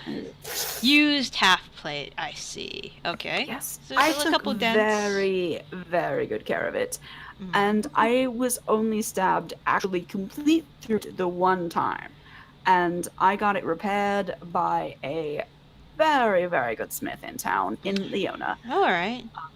So, basically, I just, it's kind of heavy. I don't really need to keep it with me. I've got this set, very shiny. So, what would this be worth to you? Well, it's used. I would have to. And you have taken very good care of it. I try very hard to keep it nice. I mean, it does keep me from being stabbed more than that little bit that came through that one time. I can probably give you 550 for it. Wonderful. Now, my second question is this. Do you happen to have any, I don't know, nifty protective items? Well, are you looking for something magical in nature, non-magical? Yeah. Something magical in nature, just, out of curiosity. Honestly, I'm not... I do have this shield, and I'll hold up my shield, and it's fairly good. One would say that it might be one more than the common shield. Yes. And as you can see, my armor is pretty nice. You do. It is a lovely set. Is that mithril? Oh yes. Yes. And so I'm pretty good on these pieces, unless you have a shield that was, say, of the two variety. But I know that those are pretty rare. So I wasn't sure if there were any other protective items that you might recommend in your smithing expertise. Well, we have a short list of magic items currently, so I can read it off to you. If there's anything you're interested, then I'll let you know. But it sounds like, as for armor, you're pretty good. Oh yes. Yeah. Yes. So let's see. We got some +1 padded armor, some +1 plate, some +1 ring mail, some +1 scale mail, some +2 half plate, some adamantium armor, some mithril chain shirt, a sentinel shield. Sentinel shield. Yeah, it makes you more alert, from what I hear. Yeah. But it's still just a regular shield. It's still just a regular shield. It doesn't have any added protection on it, unfortunately. I got 3 of those recently from a traveling merchant who was doing some work up north. Melanie should definitely go find that merchant and go tackle him. Make sure he wasn't part of the cult as well. I'm pretty sure that he is. Well, in that case, it sounds like you've got mostly armor. I did interrupt you, but were you going to list another piece of armor? No, that's all I have so far. If I were looking for protective items of the magical variety, would there be any places that you would specifically recommend in town? Let's see. Like magic armor or something like that? Like maybe rings or amulets or cloaks that, do special protective, less dying things. Ah, I see. Just anything fun, Well, I can recommend a wand, right? He might have some. I have a very nice sword, and I don't think that a wand would really go with the whole vibe. I'm just saying he might have some magical stuff too. They usually do, but I'm trying to think. Okay, well, where is his shop? Oron's. He's usually by the craft spire. And he gives you some directions.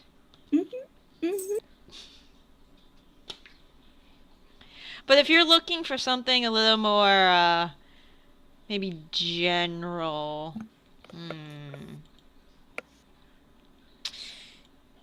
you could go to... Let me see. Dury's Emporium. He usually gets kind of a wide arrangement, a wide, what's it called? Array, sorry, of items of different magical kinds. And what was the name of that shop? Dury, D-U-R-I. Okay. And I'll ask her some directions for that. Okay. Yeah, it's not too far away from here, and it's pretty much like 2 blocks down. I will go ahead and sell him my half plate. Okay. He said 550. Yep. Okay. And then I will head down to Jory's. All right. Tilda, what are you doing? As soon as she leaves the armorer.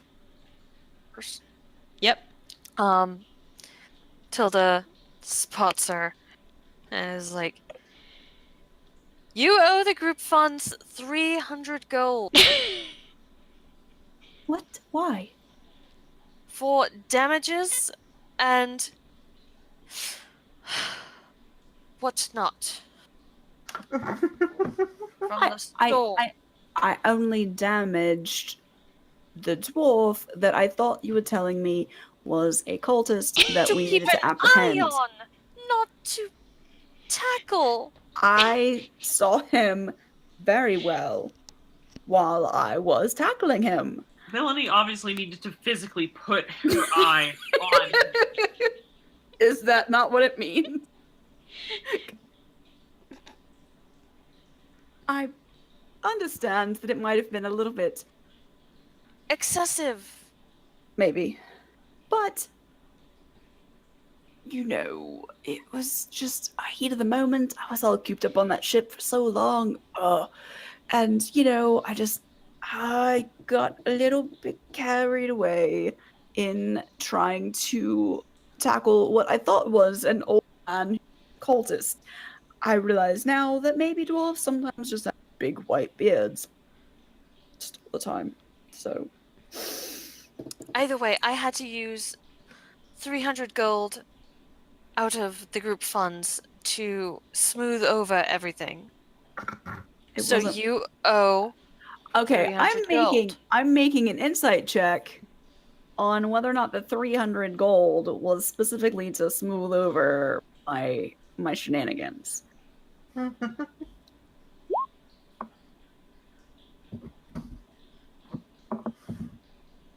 I mean,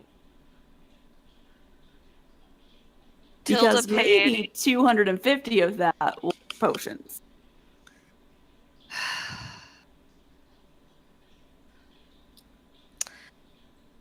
during this talk, there is also mention of the fact that Tilda wasn't able to even try to haggle because we had no leg to stand on because of your actions. I'm not saying it in the voice because I'm very tired. And I've literally been dozing this entire, for a very long time. I'm sorry. I honestly don't have very much money. I actually just sold some old armor to try to get enough money to see if I could maybe find something useful for the coming battles. Can I have an IOU?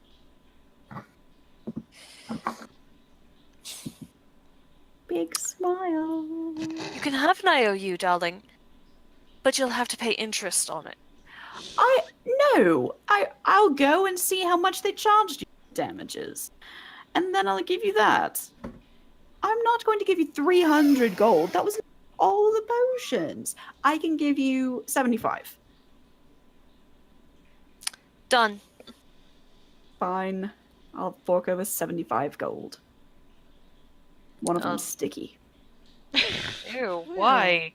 I don't know. That guy just gave me a sticky coin. Tilda prestidigitates it and gives Melanie a weird look. Like, the fuck is that? I was just, when I sold my armor, one of the weirdly sticky. I think it was jam. Well, it's gone now, so... Yes. Okay. Well, I do kind of, sort of apologize-ish about the whole We need to thing. work on your... on following sort of... You know, the trouble with the brooches is that you don't get any facial expressions, and so I was thought you were like, standing right "Attack!" next to you! And, well, I was looking at the suspect. Anyway, I just got the name of a good magic item shop. Do you want to go with me? Maybe after a nap. Yes. Wonderful. Okay, we can do this quick. So you head to Dory's. It is a single-story brick building with a smooth stone floor. There's a collection of adventure maps that hang from the wall. Convenient. A shopkeeper, tall dwarf, is behind the counter. That's How tall are we talking here? like 4'11". Mm. So, like a Reasonably short tall. human. Yes. Tall dwarf, short human. Yes. Knew a girl who was 4'8" once. Wow. Yikes. She could fit into shoes from the children's section at Walmart. And she That's wasn't not a handy. little person. She was just a So I normal. think she was like 1 inch off from being declared legally as having dwarfism. Ah.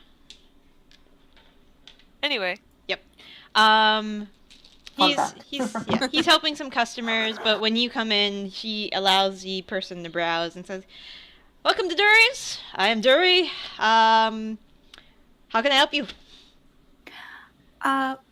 Pleased to meet you. I was wondering if you had any items of a combat useful nature, possibly protective.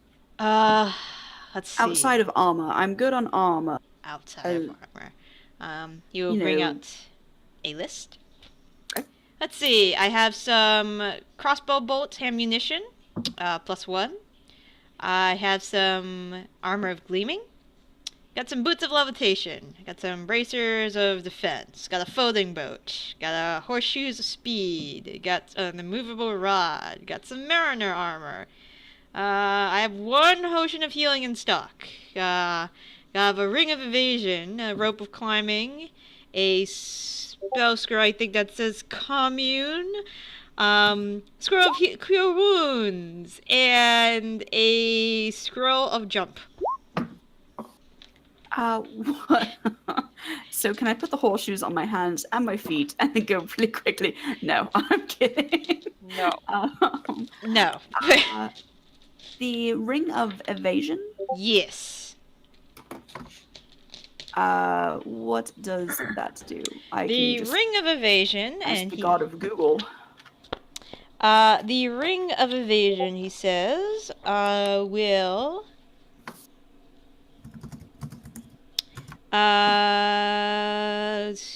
when you now I'm just talking from book tense. When you fail a dexterity saving throw while wearing it, you can use your reaction to expend one of its charges to succeed on that throw instead. Does it regain charges? Yes, every dawn 1d3 charges. How many charges does it have? It currently 3. has 3. 3. Yes. Okay, I'll pass. It sounds like a wonderful list, and honestly, I might. How much are the crossbow bolts? The +1 crossbow bolts.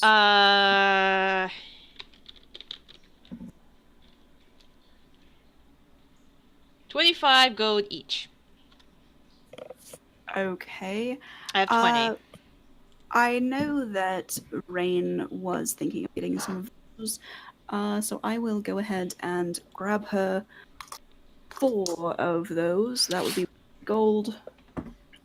Yep, that would be that adds up 100. to 100. Yep. So, okay, I will go ahead and grab 4. +1. And thank you, and have a good day, sir. You too, miss. Yes, miss? Beg pardon. You said you had a potion of healing. Yes, I do. How much? 50 gold. And it's just a regular potion? Yep, just a regular.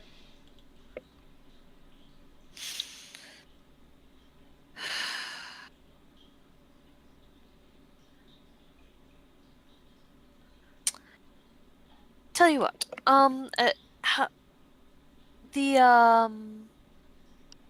the braces of defense, how much are they? The bracers are currently at 6,000 gold pieces.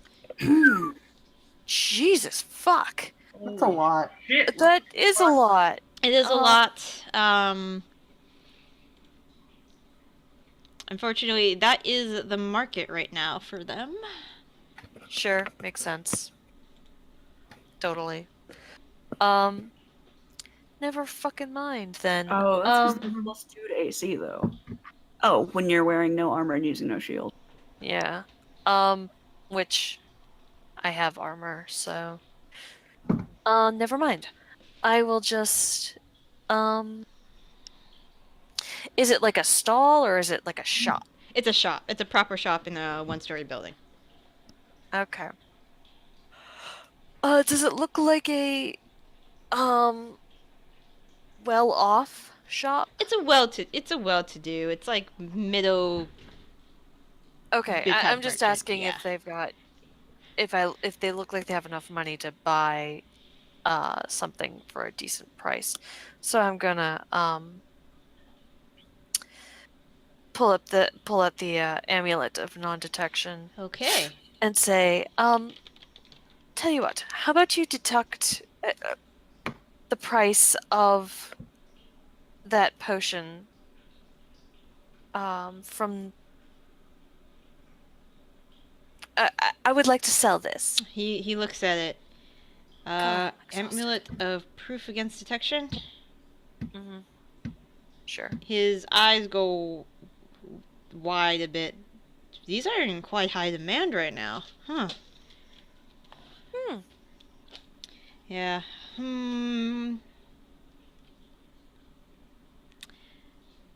I will buy this off of you for 4,000 gold pieces. I would like to do some sort of check to see if he is lowballing me. Okay. Or, Yeah, just excuse roll me, an in. to see how much he is lowballing All right, me. roll. You can roll an insight check against him. What are you selling? The amulet. The amulet of non-detection. Gotcha. I would like to use my 19. Yeah. For Also- that. Is Which that the in-store credit rate or the just selling rate? I have no freaking clue. I would What guess that it's the selling rate since we're not getting anything else that worth Mhm. that much. Yeah. So 19 plus my insight, which is 6, so that's 25.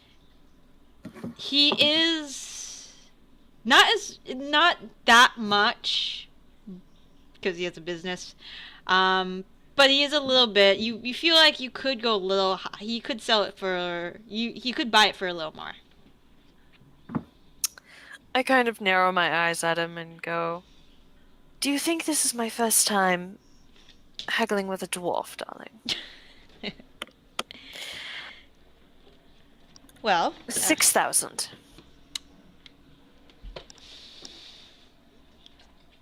no cat. Sorry. 55.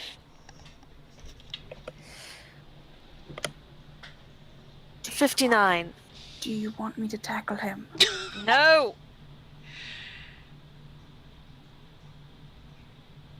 $59.